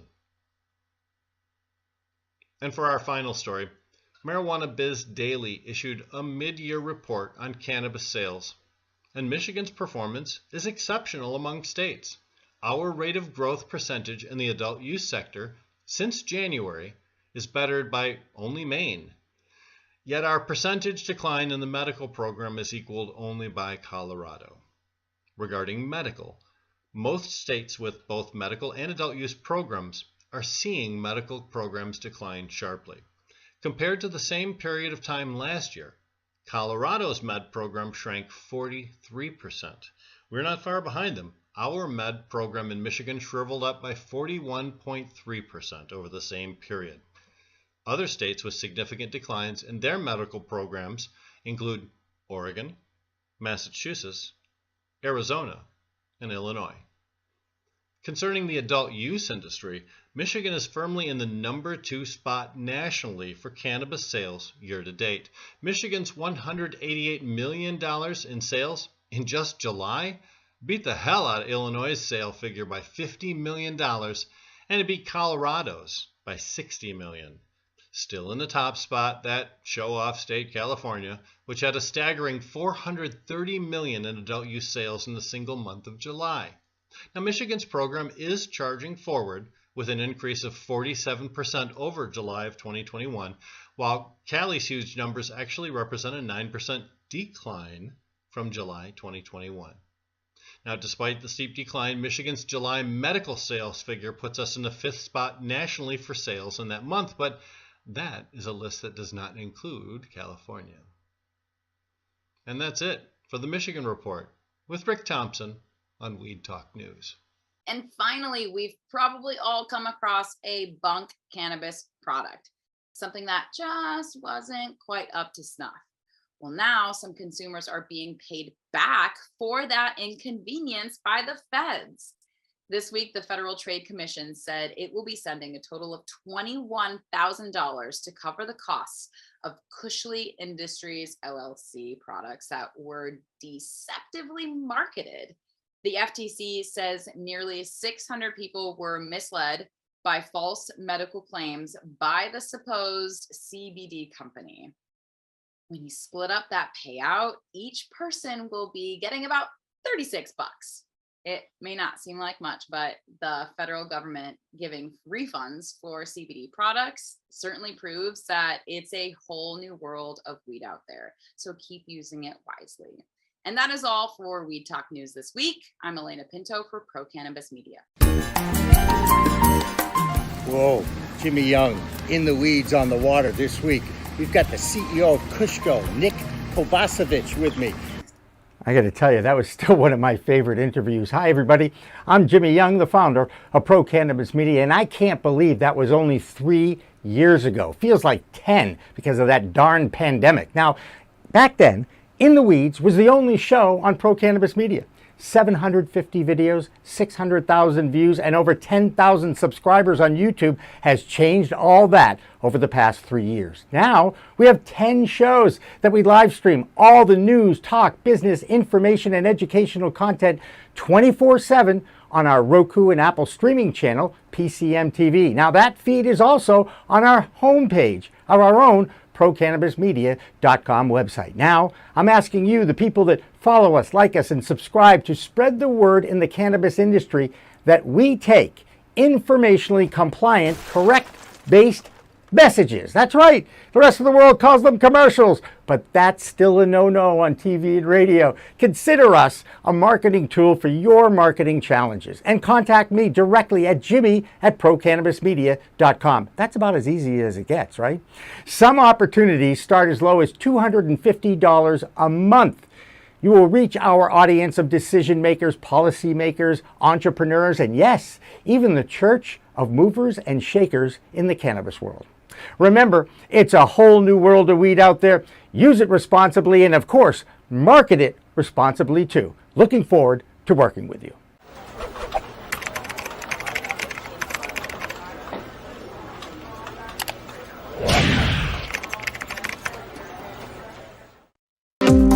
Cannabis Science Conference is the world's fastest and largest growing cannabis science event. Bringing like-minded individuals who want to use data and want to use good practices would help to motivate the public to make demands. To being here in person, where we have access to all of the wonderful vendors that are here at the trade show, all of the amazing speakers. Everything from scientific and analytical equipment to cultivation methodologies. Now, the Canna Boot Camp is an interactive, hands-on learning event. We have different zones. Helps us know each other's needs and really understand what solutions to make the cannabis industry better. A conference like this, a boot camp like this, for us to get together in real time. They get to see a bigger picture of the cannabis industry as a whole. I'll be back next year and the year after that and every year after that. This has been a really good learning.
Talk and In the Weeds are two productions of Pro Cannabis Media supported by Revolutionary Clinics, one of the top medical cannabis dispensaries in the Massachusetts area, now with 3 locations in Greater Boston, 2 in Cambridge and 1 on Broadway in Somerville. Rev Clinics has a patient-first mission. They will customize your needs as a medical patient with the proper titration and combination of strains, flavors, and products. Rev Clinics, where the patient comes first.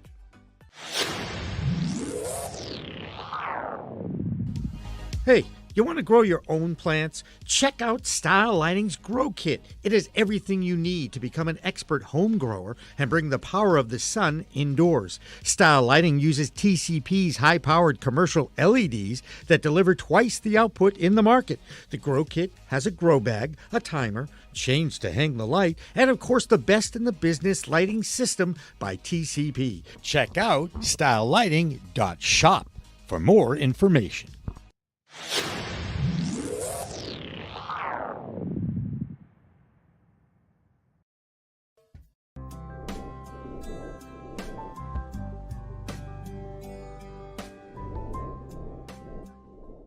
Pro Cannabis Media programming is available live and on demand on our Facebook page at Pro Canna Media, on Instagram at Pro Cannabis Media, on LinkedIn also at Pro Cannabis Media, on YouTube and YouTube Live on Pro Cannabis Media, Twitter at Pro Canna Media, and on twitch.tv/Pro Cannabis Media. So like, share, and subscribe to all of our content, newsletters, and shows live or on demand.